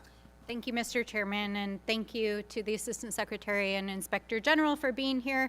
I also just want to address, we're going to have to adjourn after the chairman, or take a recess because of votes, so I want folks to understand we take this very seriously, but unfortunately we are going to have to take a little break. But I do appreciate, Mr. Assistant Secretary, that you address the community of Haskell in your remarks, and I want to say this loud and proud for the Haskell community. We're proud of you. We know that you're proud of your school. In fact, you know, Haskell has a long list of famous alumni, including people like Jim Thorpe and our Congresswoman from Kansas #3. So we really are proud of this school. But I think the comments that were made about it being a crown jewel of the federal system are really what we're talking about, and how do we address systemic issues in the management and way in which student issues are being addressed. I do want to take just a moment in that note to address some of the comments that were made and clarify that the reason why this is a federal school is because of the history of the federal government. And like all BIE schools, it stems from this dark history of the federal government having a forced assimilation program that was articulated through Indian boarding schools. But over the last several decades, the last half century, these schools have been transformed into vibrant campuses and community schools that are centers for Native education and also leadership. And so I think that's important to recognize, and that underinvestment is not just an issue of are we using taxpayer dollars effectively, it's about actually making good on treaty and trust responsibilities, because the United States government signed over 700 treaties with tribes, in which many of them guaranteed that education, economic development, and other resources would be provided to our tribal nations. So this is a federal treaty and trust responsibility to our tribes, and that is why the federal government funds these schools. So I wanted to really clarify that. Now, Mr. Assistant Secretary, you've laid it out. I know you've said it multiple times, but I want to break it down into 4 categories of what we've heard here is problematic. I think it's a little bit challenging to parse it out because of the timelines, because of the history. So I really want to break this down, and if you would please, even if it is repeating things you've said, if you could kind of put it in these 4 categories. We've identified there's been leadership, staffing, and culture issues amongst the faculty. How have those been addressed? Leadership, staffing, faculty. Number 2, institutional controls. How are we dealing with the issues that have been identified around waste, fraud, and abuse and the management of federal resources? Number 3, student supports. What has been done to address not only sexual assault, but also student complaints in general? And I think obviously from the conversation here today, number 4, what is the Department of the Interior, your hallway, and BIE doing to ensure that there is effective communication to the students, to the school, and to the public that you're taking this issue seriously and you're addressing these issues? So if you could please go in each of those categories, I'd really appreciate it. Thank you, Congresswoman. I'll try to do it in a minute and a half. With leadership, as I've indicated, bringing stability to that position on campus, also within the BIE's leadership, because turnover in the agency that operates it harms or doesn't help. And so we've been trying to build that up. And I think, as we've seen, we've had a president now for nearly 2 full years, which is progress at Haskell. Institutional controls, again, as I've tried to indicate, that starts with me and my direct communication with leadership at the BIE and with Haskell. It also starts with, or it follows from there, making sure that there's very clear objectives and guidance for our faculty and staff, and understanding what their jobs are and what we expect of them. With student support, number 3, one of the first things we did after we got the independent report back was to put in place the campus advocate coordinator that relates to sexual assault and other things that might fall under Title IX.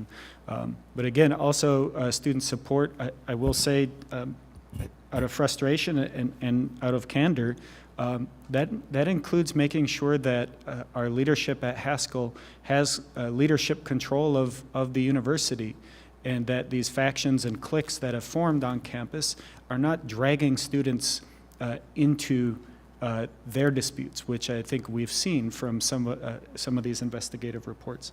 And I believe, Congresswoman, you said you want to know what we're doing or what I'm doing.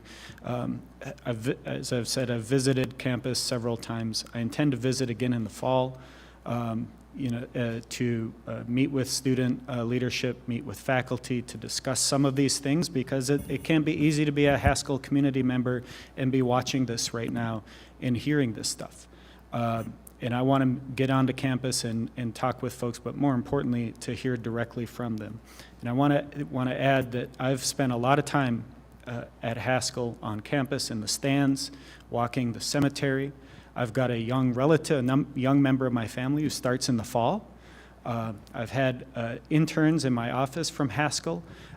This is a place I care about. And it's hard, I know, to make that connection when I'm in Washington, D.C., and you're watching in Lawrence, Kansas. But I want to make sure that I'm sending that signal through our own staff, but directly to students, and I'm going to be back on campus again this fall to do that. Thank you. And Mr. Chairman, I'll just say this, that, as we welcome students back to campus, we do want to assure them that it is a safe place, that it is a place where they will have fantastic educational opportunities, where they will thrive and be able to take their education forward, and that we're taking these issues very seriously all the way to the top, to the secretary, the assistant secretary, and as you heard, on both sides of the aisle here in Congress. And also to say happy beginning of school, and with that I'll yield back and go vote. Thank you. Secretary Newland, Dr. Graham describes in his testimony how background checks for the Haskell Board of Regents required by federal law, had not been performed in 10 years or more, and in some cases even longer. When did you first become aware of the lapse of the background checks that had occurred at the Board of Regents at Haskell? Thank you, Chairman. I'm not aware of background investigations or the outcomes or the process for any individual. Okay, so now, have regular background checks been instituted at Haskell since Dr. Graham raise these concerns, and how often are they conducted? Thank you, Chairman. I can't speak to Dr. Graham's allegations or assertions. What I can tell you is that my expectation is our requirements related to background checks are followed, and I'm not aware of any issues with that. Mr. Elliott, what is the process used to determine whether or not a case is undertaken by the Office of the Inspector General? We look at a number of different factors. Preliminarily, we determine whether or not there is a very specific nexus to a program, operation, office, bureau within the Department of the Interior. Then we look at who the subject is of that allegation. What is their level within the department or within their assigned bureau? We also look at the substance of the allegation. If it's criminal in nature, we're more likely to investigate because of the role that we play having that kind of jurisdiction over Department of the Interior employees. If what we identify is predominantly what we would consider to be a management grievance or an issue best managed by management in place in that program or office, those are the types of complaints that we would refer to a bureau. And that's essentially what we did here. As you've heard, a lot of the allegations were what we would call finger pointing from different individuals within Haskell that ultimately appeared to us to be, as described, factions of staff not getting along with each other. The Office of Inspector General is not in a position to step in and essentially address those types of management issues, and that's why we routinely refer those matters back to the department.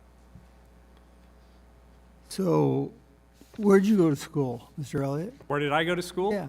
My undergraduate is from a state college in northern Vermont, and I went to graduate school at the University of New Haven in Connecticut. Do you see any of this kind of stuff happen in your time in school? To be honest, Chairman, I don't necessarily know, given the number of years since I was at those universities, that it's necessarily relevant to the discussion. But what I can say is we certainly recognized that in receiving 68 complaints in a relatively short period of time about Haskell University as a small component under the larger umbrella of the entire Department of the Interior, that it was critical that we hand that to those we thought were in a best position to address it. And we also felt that it was important for us to monitor how those allegations were being dealt with. So I think that's really the framework that we looked at here, is that certainly there were enough indicators that this needed to be addressed and we needed to have oversight of how it was being addressed. I'm glad you stayed on it. Mr. Newland, I'm one of these people it's about quality, not quantity. So real quickly, tell me what your vision for Haskell University is. What is your ultimate vision for that school? Thank you, Chairman. My vision for Haskell is, as I think has been described by others on the committee, is that it is a crown jewel in the federal government's system. It's not right now. Correct. And so leaders convey that conviction of what it is that they want to have. You can dance around this all you want, but you got to go right at this monster. If you think that this is a crown jewel, make it your crown jewel.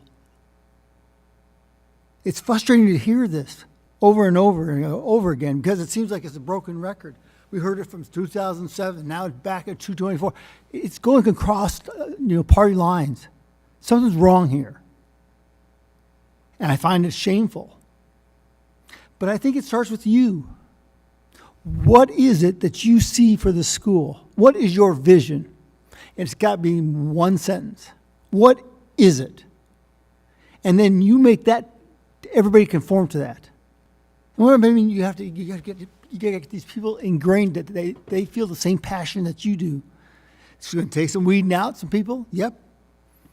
Might not take a lot of money, but you have a difficult job here. But you also have the best job here because you can make the changes. What I heard today, I don't want to see her anymore ever again. I want you to come back to this committee and say, listen, this is what we instigated. Boom, boom, boom, boom, boom. Here's how it went. Boom, boom, boom, boom, boom. And guess what? If you put those students first, you're going to win. But I hope we never hear this again. Chairman. With that, I got to go run and vote. We're going to adjourn for a couple of minutes here so we can get our second panel involved. I want to thank the witnesses for your testimony and really give it some thought. Say recess. We're in recess.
Say 10 minutes after the last one? 6 o'clock walk off is what I have. Yeah. I just enjoy it. We all enjoy just hanging out here so long. Why don't your kids come hang out with us? Yeah, you know what? I left them a bucket of fish heads in the closet, so they can just go ahead and take care of it themselves. I'm like, I have some dates and Cheez-Its to offer you in my office. That's what I've got. Maybe some cottage cheese even.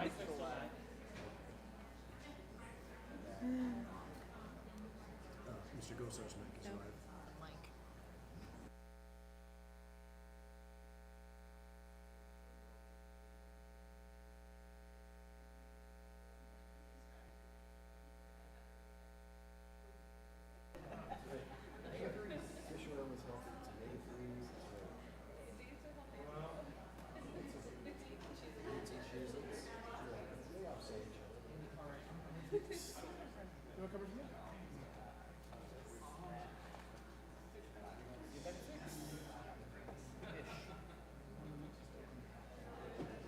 Oh, no, she's no longer. Figure out. Yeah, sure. Does it sound like your boss won't be returning?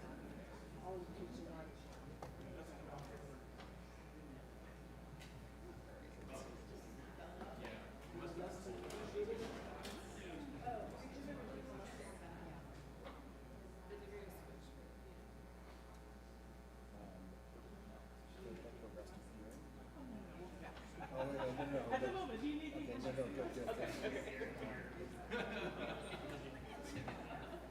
Oh, I'm just going. Oh, sorry. Not big taxi, that's the right.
Welcome back, everyone.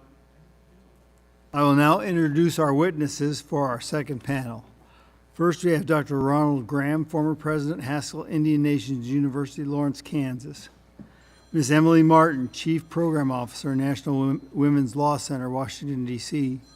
And Mr. Clay Mays, Head Coach, Cross Country and Running, Haskell Indian Nations University, Lawrence, Kansas. Let me remind you, our little lights are kind of different. For the first 3 minutes, it's green, then it'll turn to a yellow, and when you see red, you need to wrap it up, okay? So with that, remember, your full testimony will be added to the whole record. So at 5 minutes, try to cut it off. I'm now going to recognize Dr. Graham for his 5 minutes. Thank you, sir. Folks, after listening to this testimony earlier, I've changed my talking points a little bit. It angered me. I was told what the problems were by Dearman. I immediately and unequivocally addressed those issues with action. I prepared a 5-year strategic plan that had never done before, outlining all the future plans of Haskell. I was rated with exceeds expectations to outstanding, 17 out of 20 points you could get on an evaluation. Let me tell you how Department of Interior implements improvement. The first thing they did was reinstate the very regents that I wouldn't let come on campus without successful backgrounds. 2 of those regents were felons. Let me rephrase it, are felons. And not just felons, violent felons. One was for domestic violence, for beating his wife. Another one had just been arrested here recently for attempted murder and arson. These are the regents that you want to put on campus for the safety of our students. The other improvement they implemented was the ethics violator that was mentioned earlier. There was no investigation done on her. Matter of fact, she's serving today as the acting vice president at Haskell. These things need to stop. Something is terribly wrong at the Bureau of Indian Education, and something is terribly wrong at Haskell Indian Nations University and the Bureau of Indian Education. I mean, it began long before I arrived. I uncovered it, I reported it, and I was fired for it. It continues after I left, and all indications are it's still continuing to this day. Humbly, I'm here today at your invitation to talk about BIE and Haskell. Chairman Fox, Chairman Westerman, and all members of both committees, thank you for the opportunity of bringing me here to be able to tell my story. You're the first people I've got to tell the story to. I've had all these doors kicked in my face. I'm an enrolled member of the Eastern Shawnee Tribe of Oklahoma. 2019 BIE posted the position of president on USA Jobs. I applied.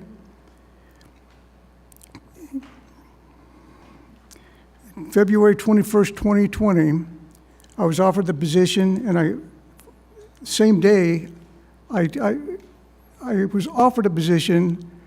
Tony Dearman immediately gave me his marching orders, put me to work. I'd already started working on the strategic plan. I'd worked on the other things like retention. I'm putting all these things together before I even get to the campus. He also told me when I was sitting there, my biggest challenge at Haskell would be dealing with a runaway faculty. Let me rephrase that again.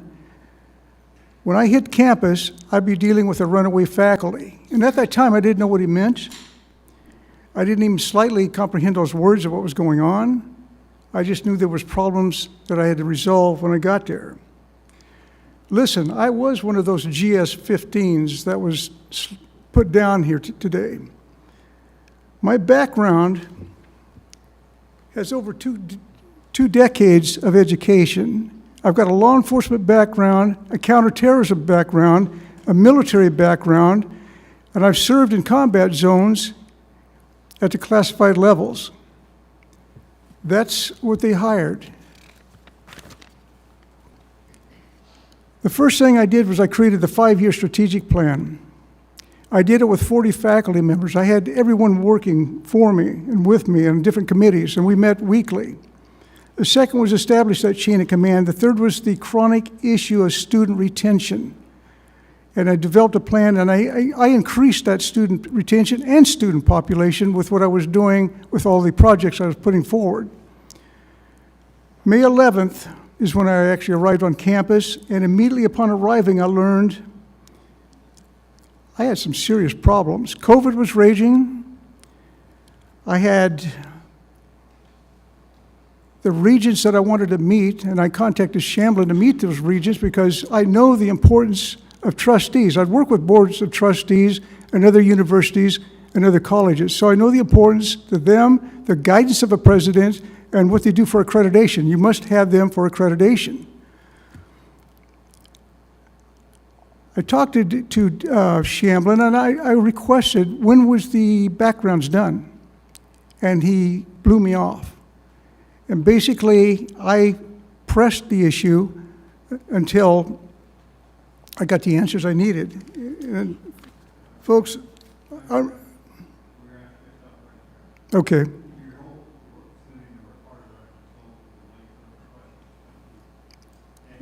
Sure. Thank you. Chairs, ranking members, and members of the joint subcommittees. I'm Emily Martin, Chief Program Officer of the National Women's Law Center, and I appreciate the opportunity to testify today. The National Women's Law Center was founded over 50 years ago, the same year that Title IX was enacted. Since then, we've been committed to ending sexual assault, sex harassment, and other forms of sex discrimination in schools. Study after study shows that students in college experience extremely high rates of sexual assault. More than 1 in 4 women are sexually assaulted in college, and Indigenous students experience sexual assault at a higher rate than any other racial demographic. But students often tell us they're discouraged from reporting sexual assault and harassment to their schools.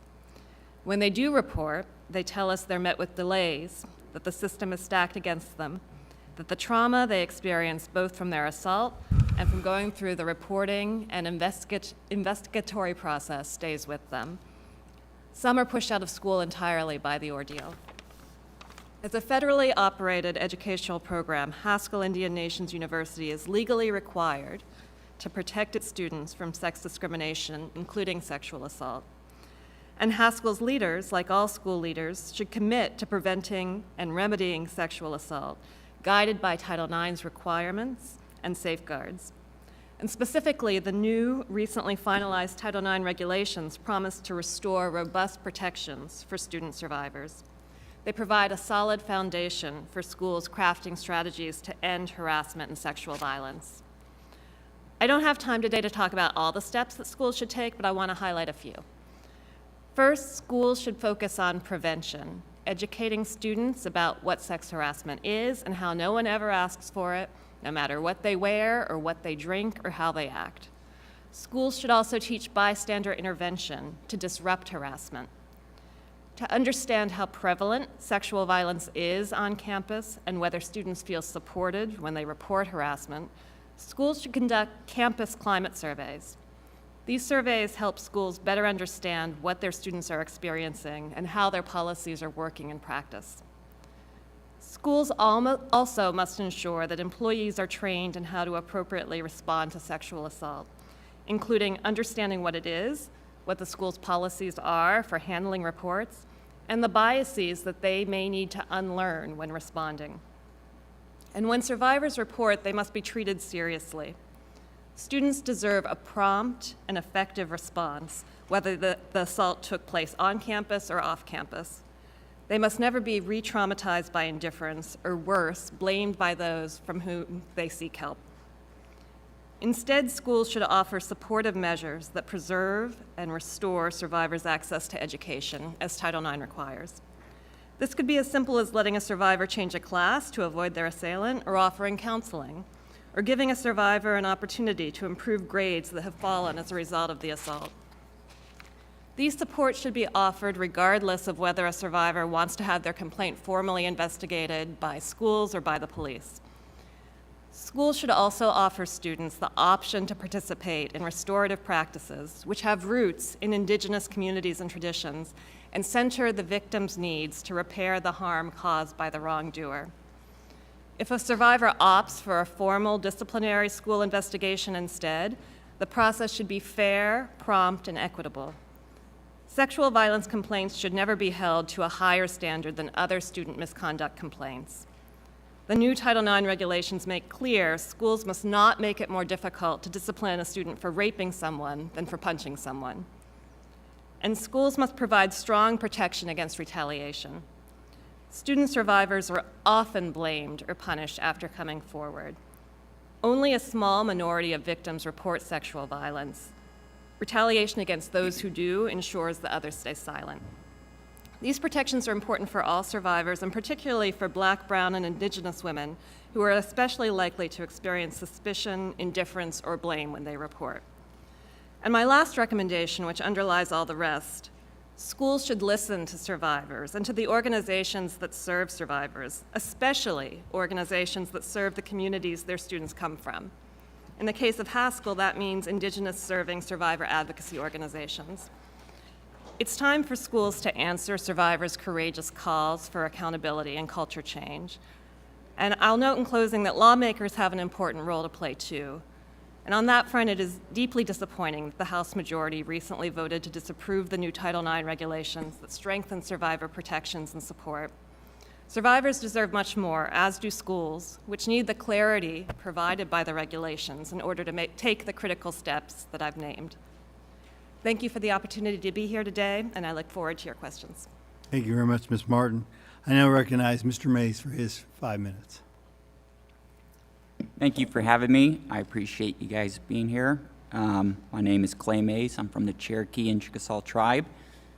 First, I'd like to say this is a very fixable solution, but it requires swift action.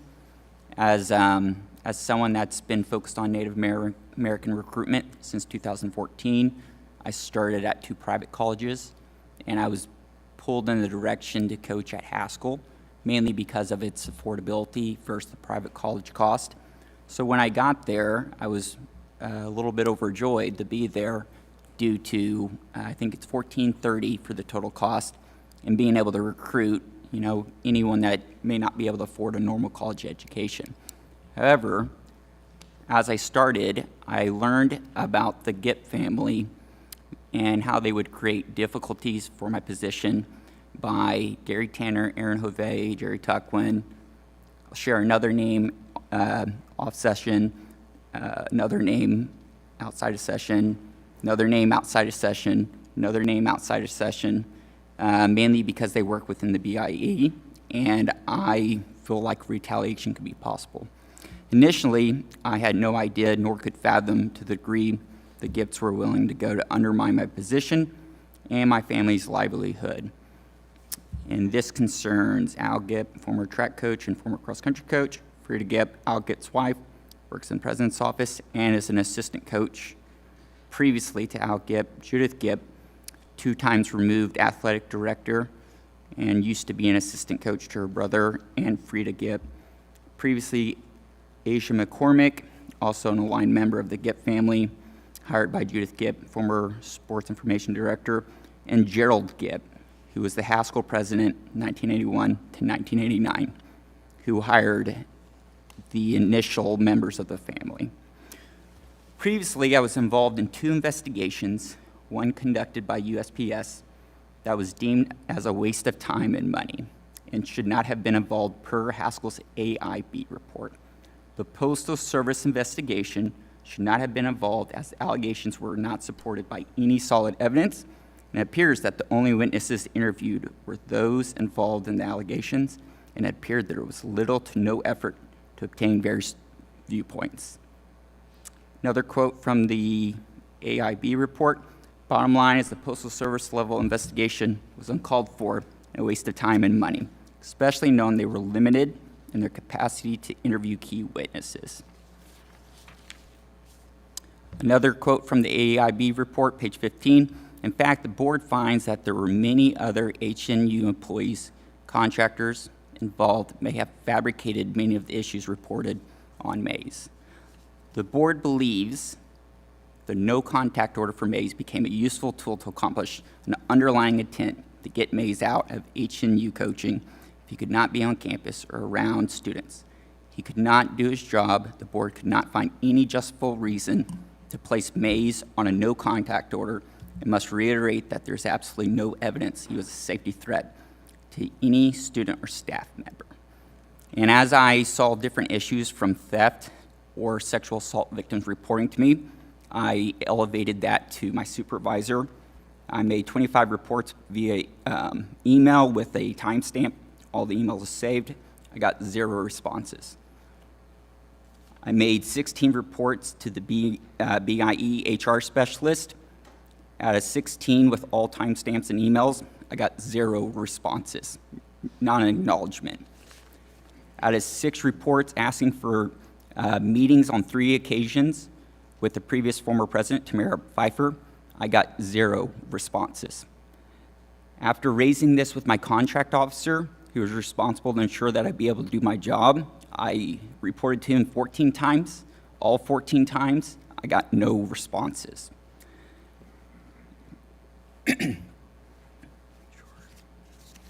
Concerning some of the issues that were raised with OIG, I made an OIG report February 23rd.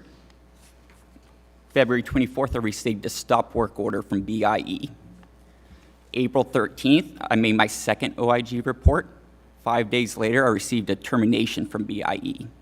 When the investigators asked if BIE responded to my OIG report later on, they did not. And to address one congressman who raised the concern on the KU relation being broken, here's what one former employee, 2 chains of command above this employee, said. In regard to why Tim loves Judith, he caused Haskell the loss of the student trainers from KU because of his sexual harassment of students, and Judith covered up for him. I worked with Albuquerque HR and issued a disciplinary action against him. He was notified that removal would occur if anything happened, and cried and begged and said they were exaggerating. He still works there. Thank you, Mr. Mays. We have to leave it right there. I'm now going to acknowledge people on the dais for their questions, and then we'll start with Mr. Owens from Utah. Thank you. First of all, I want to thank you guys for being here. It takes courage. It takes a heart. This is a problem that's been going on way too long. My hopes are that somebody might make a movie one day to expose what's happening to a population that's, what's I guess the word, out of sight, out of mind. And this is not the way our country has been ever designed. It's not to take advantage of vulnerable people because you don't see them. And I'll say the only difference in the black community and the Native American community is that at least we are visible. So we can put our voices out there and people have to pay attention. We need to make sure that we have oversight that this never, ever happens again. We have too many good people who will never live the American dream because they don't get an education. It's because of people who do not care. Bureaucrats who are cowardly sitting behind their desk, their computers, and doing absolutely nothing to help people that are asking for just a chance to dream. So we're going to make sure we're addressing that. And just have a couple questions for you. I just want to thank you guys because it does take courage, it takes heart, and that's what really our country is all about. Dr. Graham, Haskell is a Bureau-run university. How did your interactions with the Bureau differ from your experience with other universities? Say that again, sir. I'm having a hard time hearing you. Okay, I'm sorry. Haskell is a Bureau-run university. How did your interactions with the Bureau differ from your experience with other universities? It was different. First of all, like I said, when I got there, COVID was in place, and so I had to deal with a university who had never taught online before. I had an IT section that was antiquated. I had students who didn't have computers that would work so they could interact with their faculty. And I'd put together online systems before in other universities, so I had to work fast. I had hired a person out of the military who was very adept to advanced IT, and he got me the software I needed. He recognized the problem the day he got there, and we ordered that software immediately. We got the campus up. I had also put together immediate orientation programs for the faculty and for the students, so they would know how to teach and they would know how to actually take classes, how to upload their research papers, how to take examinations. I had students. I don't want to take too much time because I do want to ask a couple of questions. Okay. So let me just ask the same question to Coach. Coach, what's different about your experience at Haskell as opposed to other universities you've worked with? There's a lot of unwritten processes at Haskell that I didn't know existed. Perhaps good parenting, I don't know. I didn't ever think there was a group of people that would enjoy going after you. You know, you get sick or you're not doing well or you don't handle something that's going on that you have to deal with, they usually double down and go a little bit harder just to drive you a little bit further. That is something that I never knew truly existed. You know, you hear these horror stories with different groups of people. For me, that's just something that seeing people lack basic empathy and emotion, I still struggle processing that a group of people like that exist. And my understanding is that when you had the issues, you also went up to the next level, the Bureau, to try to get support. Was there any support, any opening ear, any desire to try to figure this out as you took it to the next level? No, and I went up the chains of command, 0 of 25 reports to my supervisor. Then it was to Tamara Pfeiffer, 0 of 6 reports. Then it was to the BIE director, who said, you know, he'd elevate the report and I would be reinstated. That never happened. And then I elevated to OIG. I lost my job the day after they gave it to BIE.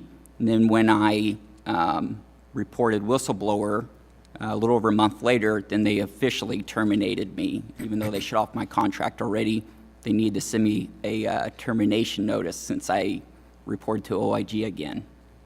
Well, once again, I'm running out of time. I want to thank you guys because obviously it's been going on for decades, and only because of your actions, your reporting, your voice, and getting a small sense of visibility that we're sitting here today talking about it, and the entire country will hear and see what's going on these type of college campuses that don't really care. So thank you so much for that, and I yield back.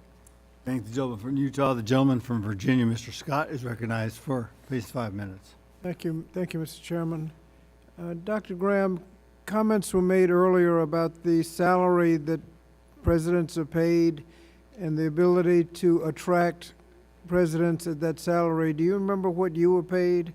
Yes, I was paid $129,000, and I was still doing the job. You know, I didn't get the high GS-15 level. This is what they offered, and I was really excited just to be on this type of campus. Do you know what president is paid now?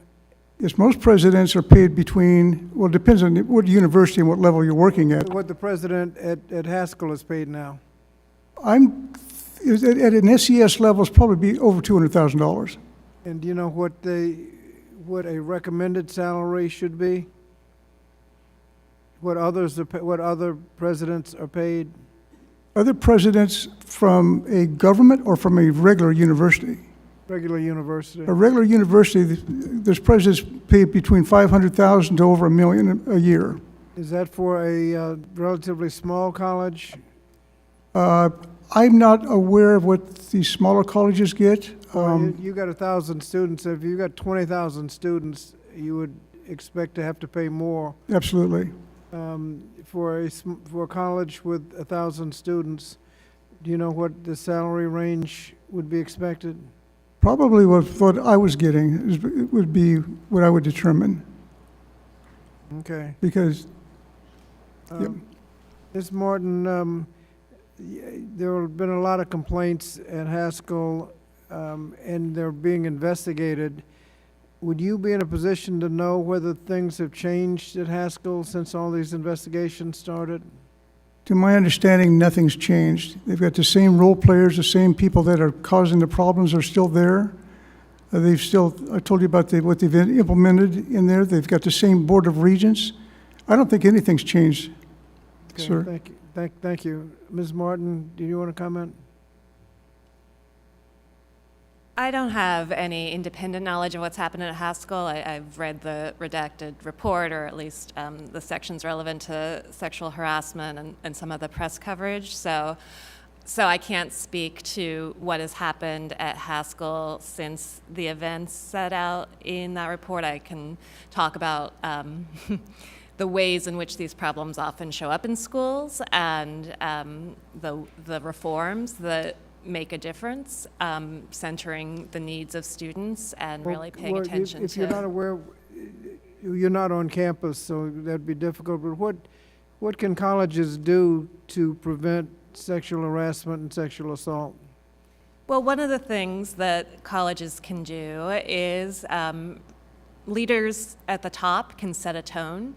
Leadership at every level can set a tone that there is the prevention of sexual assault, that creating a truly inclusive culture is a core value at the university.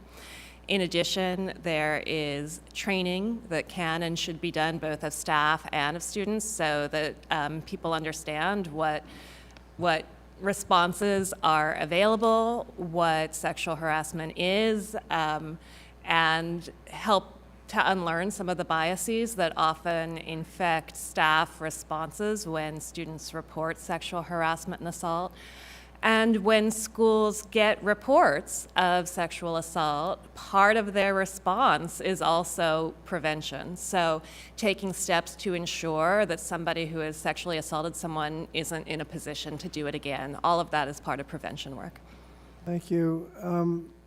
Are you aware of the recent changes in the new rule on Title IX?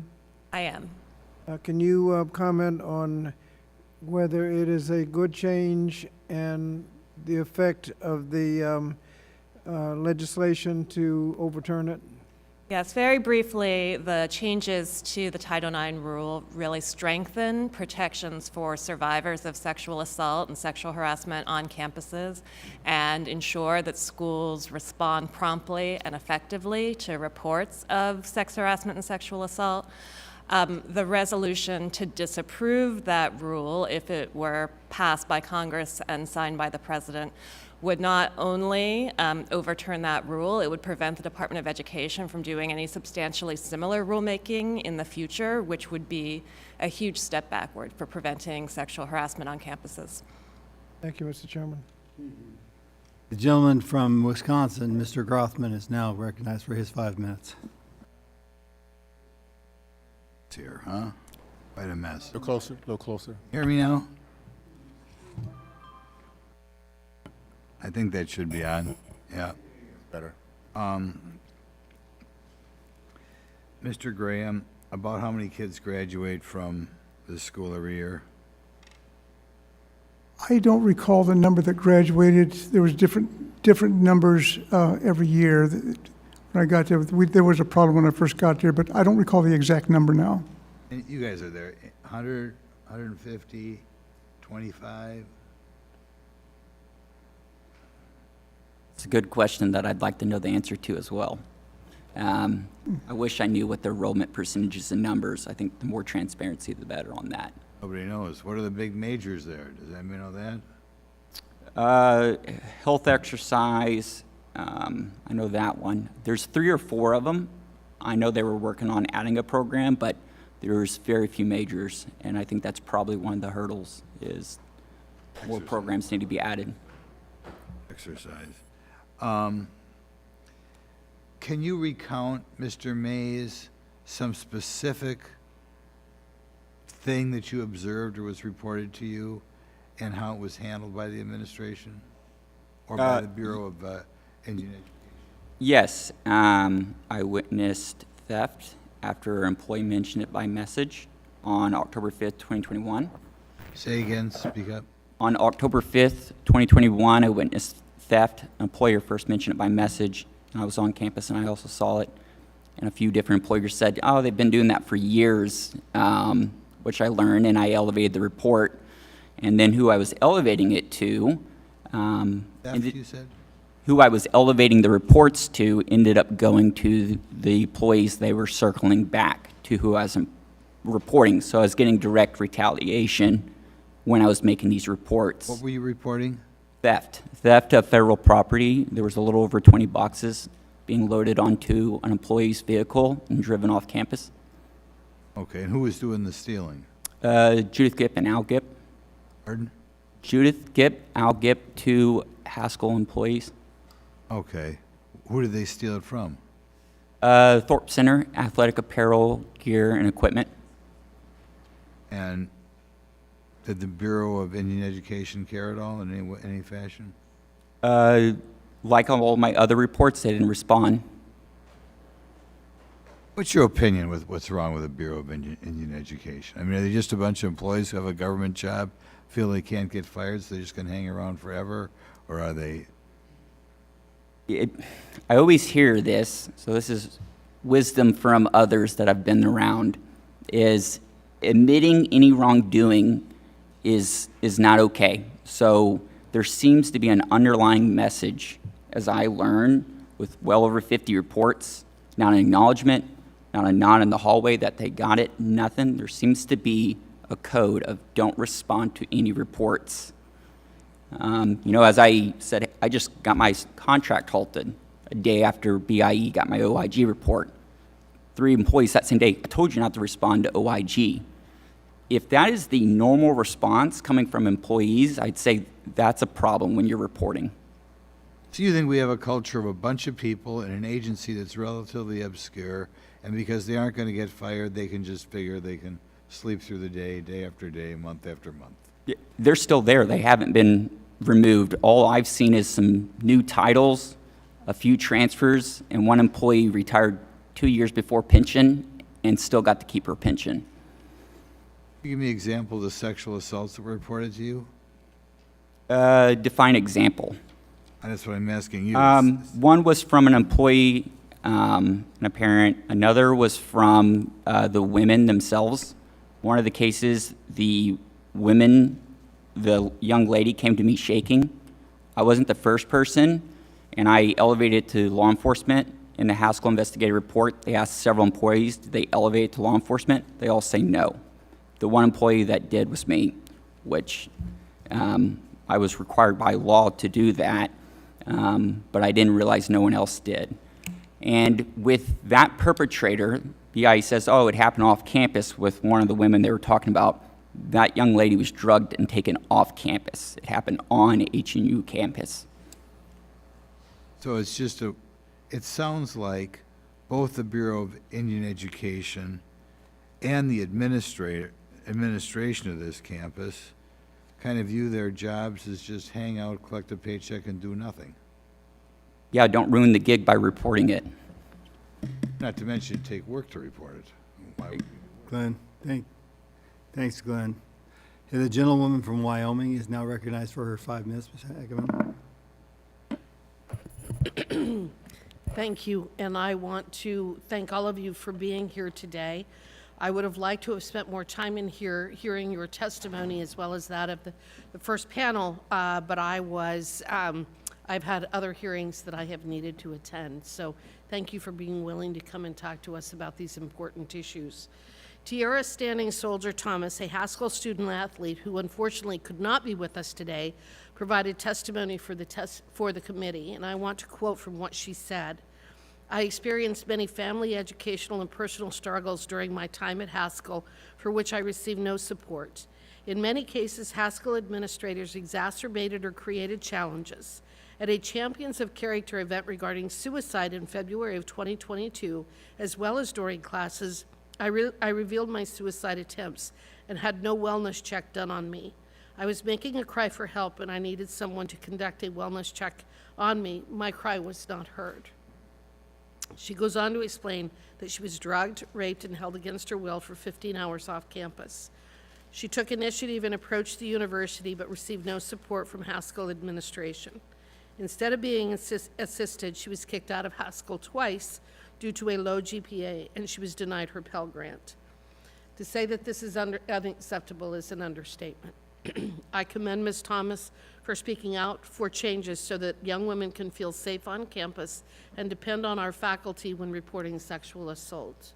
Unfortunately, the Biden-Harris administration has wasted years with inaction, but now real change must come to Haskell Indian Nations University, and I urge Secretary Haaland to do the right thing, and that is to engage with the students, investigate these issues, and root out the corruption at Haskell and BIE. Dr. Mays, I'm going to direct my questioning to you. How has the student body at Haskell reacted to the mistreatment of Ms. Thomas and other survivors? As far as I'm concerned, as of 1 week ago, so I don't know if something's happened in this past week, they haven't reached out to her in any format, indirectly or directly. And I understand that you have had other students confide in you as they do not trust certain faculty at Haskell. Can you give us a bit more detail in that regard? Yes, about a month into the Haskell investigation, started July 11th. On August 9th, I was called and asked for help, requested for help by one Haskell board member, and I can share their name outside of session, and then one investigator, Erlin Pisanio. And they said they were having major issues getting students to trust them and to go confide in them. So they called me, a male cross-country coach, to help them with that, which was probably the most concerning issue. One, that's not my job. I want to report it, not investigate it. But they were able to get a lot of the victims to start coming forward. I talked to a couple of women that approached me, and I asked them. So a few women, more brave than me, kind of got the other women to come forward and give their testimony. What is the culture at Haskell that has created this kind of a situation? Don't report. At some point, though, the cycle has to break. You know, I get people want to pass the buck to the next guy, but, you know, that's one of my lessons to the students is, you know, who's breaking the cycle? Are you going to get help from outside? And most of them say no. So I was like, all right, it's your responsibility. Break the cycle. So have you been involved with other universities besides Haskell? Yes, two. And have you encountered these types of issues at those universities as well? Non-existent. What is the difference? The complete fear to report at Haskell due to certain alliances. What does that mean? Certain people figure out who has the protection, so new employees will become friends with this one group because they get protection. They kind of do each other's bidding. So it forms a gangism. You know, as one employee stated, you know, hey, you know, you probably don't want to listen to me, but don't report it. And I just said, you know what, you're right. I'm not going to listen to you. And then he kind of just shook his head and walked away. So the culture is to don't report it and get along with who's basically getting the most out of the system. What is the need for protection? You've used that word a couple of times now. What are you referencing? For these women, I am not familiar with any of their cases, somewhat following to see if they somewhat don't get triggered seeing the predator. I'm not familiar with one incident where they removed the predator per report. No review, nothing. They would just sign a no contact, so the women couldn't go certain places that the predators were. In the report, they state one of the employees reported for sexual assault. He was off for 3 to 4 months, which wasn't true. He was at our staff meetings. He was teaching on campus. He was never off campus for more than, he could have been on campus for a few days, but they say they reviewed the reports and he was off campus, worked from home. That's not true. I'm out of time, but I'm going to repeat it. We need to fix this, and we need to fix it now. Absolutely. I think the gentleman from Virginia, Mr. Good, is recognized for 5 minutes. Thank you, Mr. Chairman. Coach Mays, when were you hired back at Haskell? I was officially hired, my first date was July 15th. So 2 years and 4 months after my removal. I didn't have pay, and we actually adopted 2 kids right before we made the move to Haskell, which added to a lot of stress. They reopened the position right before January or right after this past January, and I was officially offered the position the day the report was released, April 23rd of this year. But even when I was offered the report, I was getting parents calling and emailing me citing they were getting issues with previous employees trying to create reports to cancel the job offer while I was going through the background investigation. So you were hired 8 days ago. Correct. Why do you think they hired you back? And why do you think the timing was 8 days ago? Or what reason did they give for why they were hiring you back? No reason, but I was hired, I was extended the job offer 3 or 4 hours after the report released, April 23rd. Yeah, very interesting. Dr. Graham, I'd like to learn a little more about the structure of how the federal government manages or doesn't manage the university. When you were president, you reported to the Bureau of Indian Education, correct? Yes. And in your testimony, you referred to BIE Director Tony Dearman as your supervisor. Yes. But you also said that the Human Resources Director of BIE, Jackie Shamlin, was his surrogate, so acting supervisor for you, I guess. Yes. Okay.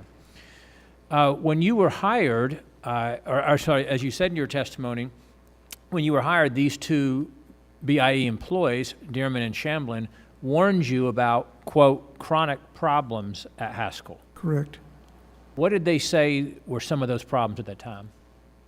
They said that they didn't tell me what the problems was, but what I learned there after I arrived on campus is there was major nepotism, there was cliques, there was a lot of backstabbing, internal problems, just chaos, inner chaos all the time is something they seem to thrive on. And I tried to get a handle on that. But by the same token, I was so busy with everything else going on, I didn't have time to babysit. I just had to get these projects out and going from what Dearman gave me to do. When you're the president of a university, it's a 24/7 year-round. It never stops. The campus never sleeps. I'm familiar with that, having worked on a college campus. So they referenced chronic problems, but they didn't really tell you what they specifically were. No, they didn't tell me what the problems. They just said I had a runaway faculty, and I didn't know what that meant until I arrived on campus. That's not unusual, unfortunately, it seems. But what did they do to try to fix or address these chronic problems, to your knowledge, during, and they've both been there for several years. They go back well before your time. They didn't help me at all with that. They didn't give me any information. Everything that was going on, I disclosed to them. I believe in transparency. So if every problem that came aboard, and of course I talked to Dearman and Shamlin every week, and sometimes several times a week, depending if there was major problems. And I would report those problems and either ask for guidance, investigations, audits, whatever the problems was. And so while Haskell has had 6 presidents in 8 years, somehow these two individuals have personally escaped any accountability. Typical of federal government employees, I might add. And Jackie Shamlin, the HR officer for BIE, emailed students telling them they would never be informed of what actions are being taken to correct the abuses at Haskell, meaning when the Haskell students published that public letter to Secretary Holland asking for the AIB report, it was Shamlin. They never got a response from Secretary Holland. Yes. But Shamlin emailed the students and told them, quote, the students, quote, would never know what actions are being taken to address specific findings from these investigations, end quote. I find that appalling. Thoughts on that? Yeah. That's appalling. That was after my time, but to me that's not acceptable. And too much of this type of stuff is going on. They just keep sweeping stuff under the rug.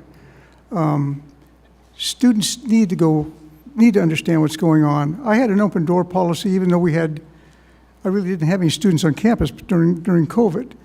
But I maintain open door policies at every college and university I worked at. Students had a problem, they come in and see me. I bring in the faculty member, I let them know what the complaint is, we work it out. If you don't work it out, then I'll resolve it one way or another. It's either credible, not credible. If the faculty member's at fault, then he's got to have a problem with me.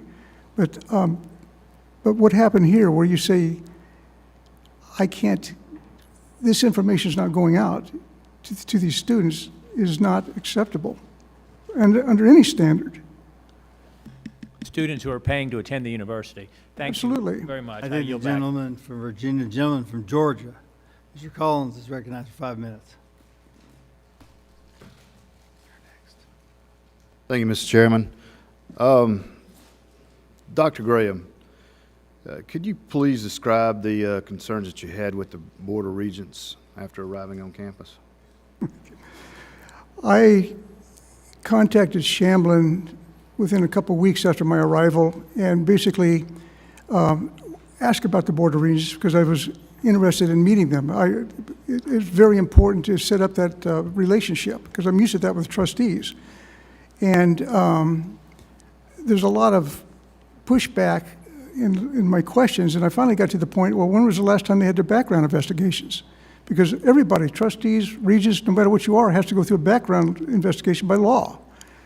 And finally, he admitted that these trustees hadn't had a background investigation in over 10 years, and most of them over 20 years.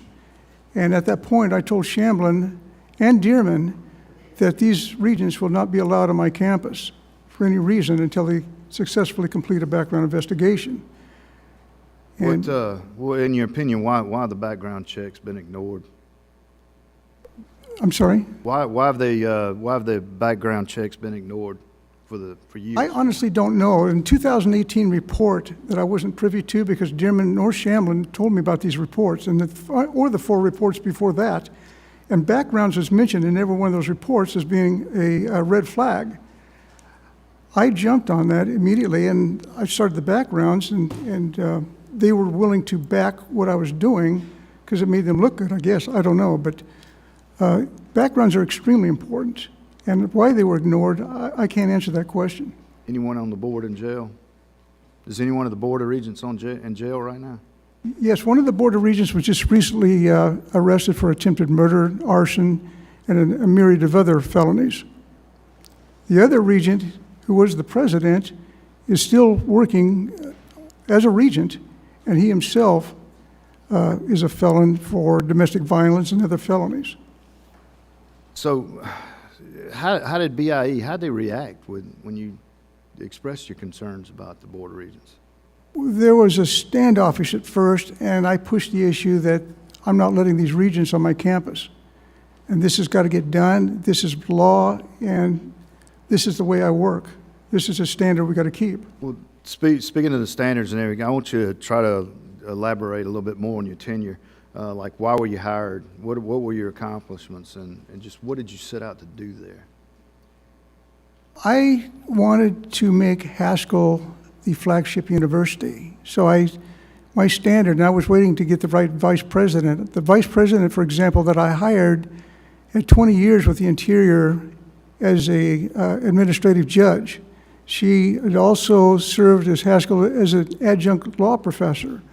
She knew her stuff. That's my vice president, and with her, I expected to hire several more people of that caliber. I also wanted to bring in other PhDs because they lacked that, and I was bringing in graduate and doctoral programs, identifying them, and working with folks to initiate these programs. I started for example, the dual enrollment program. That was off the ground and initially started, as you're aware, to raise the numbers of students, because 700 students in a university is very small. I projected within 3 years I'd have over 3,000 students on campus. A major problem, too, at the campus was the retention program, student retention program. It was 46%. And my doctoral dissertation addressed student retention in 87 different areas. So I knew how to work that, and I worked at other universities to bring student retention up. I initiated a 24/7 online distance learning tutoring program for these students that could go online any time of the day or night and actually meet with somebody live on a Zoom call, and not just STEM programs. How was your relationship with the student body? It was the student body was fine. I mean, the student body was great. I was connecting with what I could, and I was helping them. I was getting the new computers and everything that they needed. Coach Mays, I wanted to ask you a question in line with that too. Why did the students feel so comfortable coming to you to report allegations rather than other faculty? Once I was reporting, a small campus got around, and then I've been working with Indian Country since 2014. How many other faculty members were reporting besides you? Not in retaliation? I don't know. Not aware of many cases. But yeah, and I kind of fully answer your question, started with Indian Country since 2014. And a lot of these tribes, I coach their families. So it's kind of a long-standing relationship too. A lot of them, I end up coaching their brothers, sisters, and hopefully one day some of the kids of the runners. Sorry about that, Mr. Chairman. Out of time. Yield back. Thank you, the gentleman. The gentlewoman from New Mexico, Ms. Stansberry, the ranking member, is recognized for her 5 minutes. All right, well, thank you, Mr. Chairman, and thank you to our witnesses for being here today. This is a challenging situation to parse out, and I'm going back through this Interior report, which was released earlier last year. And I think what is evident from the testimony we heard in the last panel, from the stories that we've heard shared today, is that there's a toxic culture at Haskell. Period. It's toxic. It's affecting the leadership, it's affecting the faculty, and it's affecting the students. This report is filled with stories of not only the coach, but also students being bullied by adults. The former president. Who are involved in the faculty and leadership of the school. And it sounds like from, Coach, your testimony, what I understand your testimony to be is that you attempted to elevate these issues almost 24 times to BIE specifically, and basically never received a response. Is that correct? Absolutely nothing. So we have two issues here, really, right? We've got a toxic work culture that needs to be fixed inside the administration and faculty of the school, and we have an accountability follow-up issue with BIE. Would you say that's an accurate description of where things are broken? Correct. And when I elevated to law enforcement, when they went on campus with the sexual assault, they informed me, Officer Kelsey Pence, that there was no reports. They didn't exist. So, kind of zooming out of the details of the he said, she said, what does the toxic culture emanate from? I mean, it sounds like it's been there for decades. Is it a handful of individuals who do not get along with each other, are bullying and harassing personalities? Is it a tone that is set by the leadership? Where does this toxic culture come from at the school? It's mostly one group. They're mostly related. They have different last names, but they're still related, which is pretty common in Indian Country. A lot of families, brothers and sisters, will share different last names. And personally, I think it started in '81 with the hire of Gerald Gipp, who was hiring members of his family regardless of what the legalities were. In one case that I was informed of in '84. I'm sorry, I'm gonna just reclaim my time for a moment, if it's okay. Dr. Graham, would you have a similar assessment, or what do you think is the source of the toxic culture? Well, basically the same thing that Mr. Mays said, and also the dragging, slow hiring. So they take, when these different administrative positions come open, we don't hire right away. We can't. There's just a major drag at HR. So they take active faculty and make them active vice presidents, active deans, or acting deans. I mean, and they're all taking care of their buds, their cliques, and more toxicity is getting passed around through this method. It just doesn't work. So I would like to just say this. I think the testimony has made clear that the toxic work environment at Haskell needs to be addressed. There is new leadership. It sounds like the new leadership is trying to address it, but it has not been totally addressed. We're still having evidence come out that it has not been addressed. And so for those that are in the chain of command, I hope you're listening to this hearing it, and knowing that Congress is going to hold you accountable for it. As far as the BIE, we will be following up with the BIE director and assistant secretary about accountability. It is unacceptable that the federal agency who provides oversight for this university did not respond to complaints from a faculty member. That cannot happen. It's a federal agency with responsibilities to the school, and that's our job, is to make sure that there's appropriate oversight. I do think the assistant secretary is taking these issues very seriously. I had the opportunity to talk to him yesterday, but it's clear that whatever's happening in the interface between the university and the BIE, that it's broken and there's not accountability happening there. And I'm out of time here. But I would like to ask Ms. Martin, I know you were asked this by our ranking member as well. You know, having listened to the testimony here, I think what I'm most concerned about is the students of Haskell feel safe. I think it's evident that they don't feel safe because of the toxic culture. They're being bullied and harassed. And because this report has not just one, but multiple incidents of potential sexual assault that happened on campus. And so not only how do we change this culture, but how do we really address it systemically at a university campus where people are living on campus and they're separated from the general population to ensure that these students are safe? I'll give a two-part answer to that. One is that I think really, I think it's on.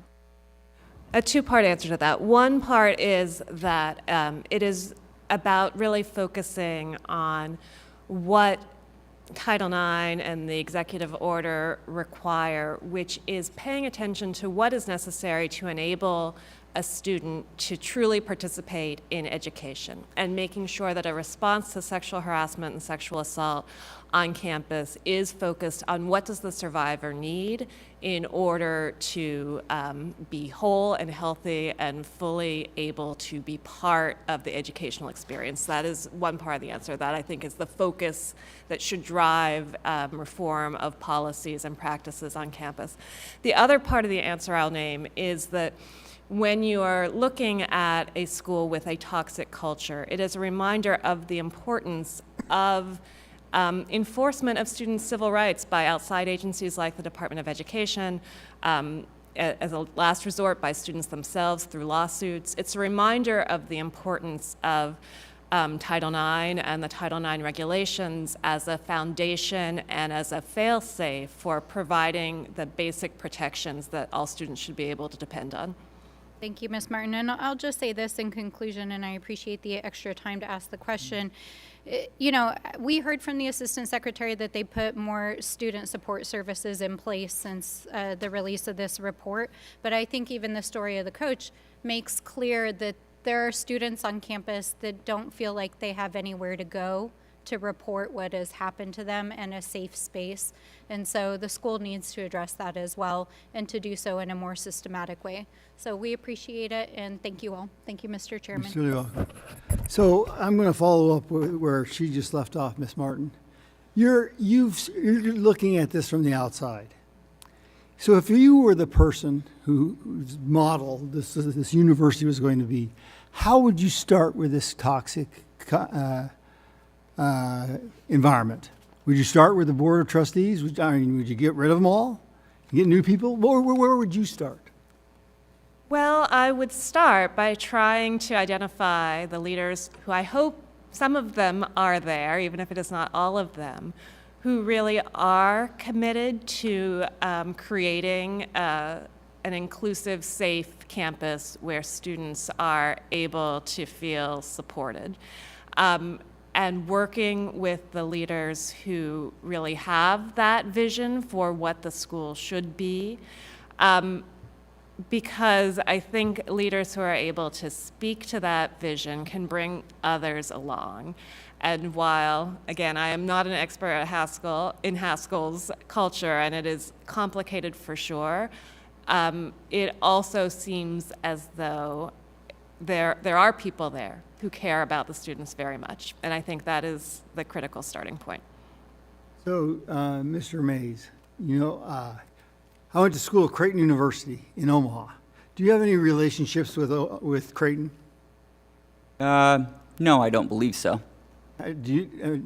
Doc, do you know if you have any relations with Creighton? No, sir. Well, the reason I ask that is Creighton is the largest private school in the country with the highest amount of Native Americans. They've been very, very, very, very gifted. Nebraska has been in Omaha, Creighton. So I guess my thinking is there something that we could take maybe from Creighton to kind of rebuild a culture of success? Because I think once you get a spark of success, it's going to breed success. What's your thoughts, Mr. Mays? Especially with the Native community, since they have a sense of community and empowerment, that's why I like coaching sports. Once they are able to see that there's a system of trust, they can report something without seeing the predator. The following day, the following second day, the reports are actually heard. There isn't a correlation with the women that are reporting sexual abuse or then bullied soon after. I'm not even aware of one of the sexual assault victims wasn't bullied after her reports. So I think the first thing is, I guess, listening to the students, taking their reports fully serious, and following actual policy and procedure, and start building trust. It might take a while, but start building trust. Well, I think you got to start somewhere, and even one mind abused is too much. It seems like there's a gift here, and we ought to be really building on that gift. Doc, do you have any other ideas you might want to share with us? I would add leadership to that. You've got to have the correct leader in there, and you lead by example. You get down in the trenches with the troops.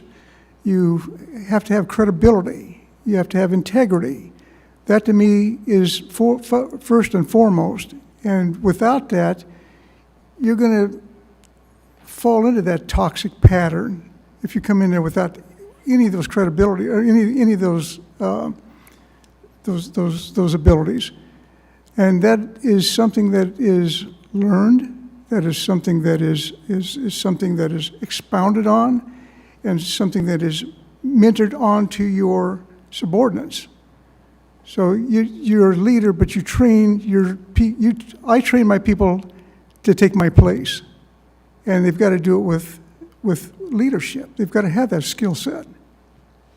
So it's leaders are made, and they get people to follow, right? Correct.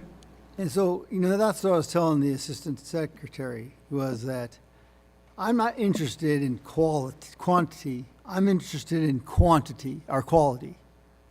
I want to see that quality. And I asked him, I said, what is your vision? Give me a one-statement vision that you can come up with that will gravitate people around you. And I think there's a lot to that story. It's been sad. I've lived my whole life with tribal members. Wyoming Indian School up in Wyoming. And 6 months after I graduated, all the kids I played against were dead. Wow. Yeah, from all sorts of weird things. So there's a culture here, too, that we've got to break. Yes. Because there's some excellent minds, some wonderful people in here, and they're being just trashed by the wayside. So I agree with the ranking member. This has got to come about. And I think we got to take this as a special project, that we have the school answer to us, Congress. That's just me. But I think we ought to have it and hold people accountable. If we're not willing to, who is? Anybody got any other questions? Last comments? I'm gonna go just back to good old common sense. The way we start with this is we need to fire bad people. That's a good start. we have a culture that's been going there for decades, my friends. It's because there are people in power who do not care about these kids. We haven't even talked about what kind of outcome they're getting with grades. We have no idea. I mean, I can imagine if they're dealing with this, that they're probably not prepared to go out and build their dreams either. So, and I have to respectfully just make this one point. Title IX has been around for 50 years. I grew up in Tallahassee, Florida. There's Florida A&M, there's FSU. I went to the University of Miami. They're not having these kind of issues. They have the same Title IX.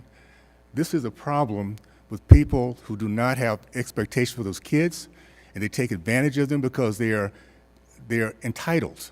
They're bureaucrats that are entitled to a paycheck without doing any work, without being any accountability, and they know they're not going to ever get fired. We're going to change that, by the way. I'm so thankful that you're sitting here and exposing American people to what's happening to these good young people on these campuses nobody see. Out of sight, out of mind is the way this evil takes advantage of kids, and that's not going to happen anymore. So just know there's going to be accountability. And accountability comes down to oversight, what we do with how we put our funds out there. And just like any other college, if they're not doing the job, they don't deserve taxpayer dollars, period. Period. And if we're saying they need to get it just because of their background, we're not giving these kids the true opportunities they need to have. There should be a high standard for people teaching and running these colleges. If they're not willing to do that, if they don't fire them, we need to start pulling back some funding. And that might give them the message that something has to be done, because the kids are the bottom line. That's what we need to be focused on, not the institution, not these bullies, but the institution. And I'm excited about having a group here that really does care about this, and we're going to address this issue in a big way. Looking forward to it. You back. Ranking member, got some final comments? I just want to say thank you again for coming to testify. And, you know, I'm always concerned most about the students, but also the faculty and the educators at the school. We understand the deep history of Haskell. We understand that people are proud to be Haskell graduates. And so I just want to say that, you know, we're here to perform our oversight responsibilities and to help the school get back on track. But we also won't step back from our federal trust responsibility to ensure that we're providing an adequate and beautiful and terrific education for any member of any tribal nation that wants to attend Haskell University, because it is a good school. And so I just wanted to add that to the mix. So we appreciate you being here. And with that, I turn it back to you. Thank you. You know, one of the things that Congress just got from the Supreme Court was the Chevron deference. They defied it. The agency doesn't have all the rulemaking. Congress does. I think this is a golden opportunity for us to set that bar in education. You know, the trust obligation is the federal government's. We're the federal government. Why not? Wouldn't that be something if we could actually break this curse? That would be me. I think there's lots of assets there, and you know, one mind, if we save one mind, it's worth it. So I'll just challenge you with that. So maybe we have to get together a little bit more to make sure we're getting this right. Now, the members of the committee may have some other additional questions for the witnesses, and we ask that you respond to those in writing.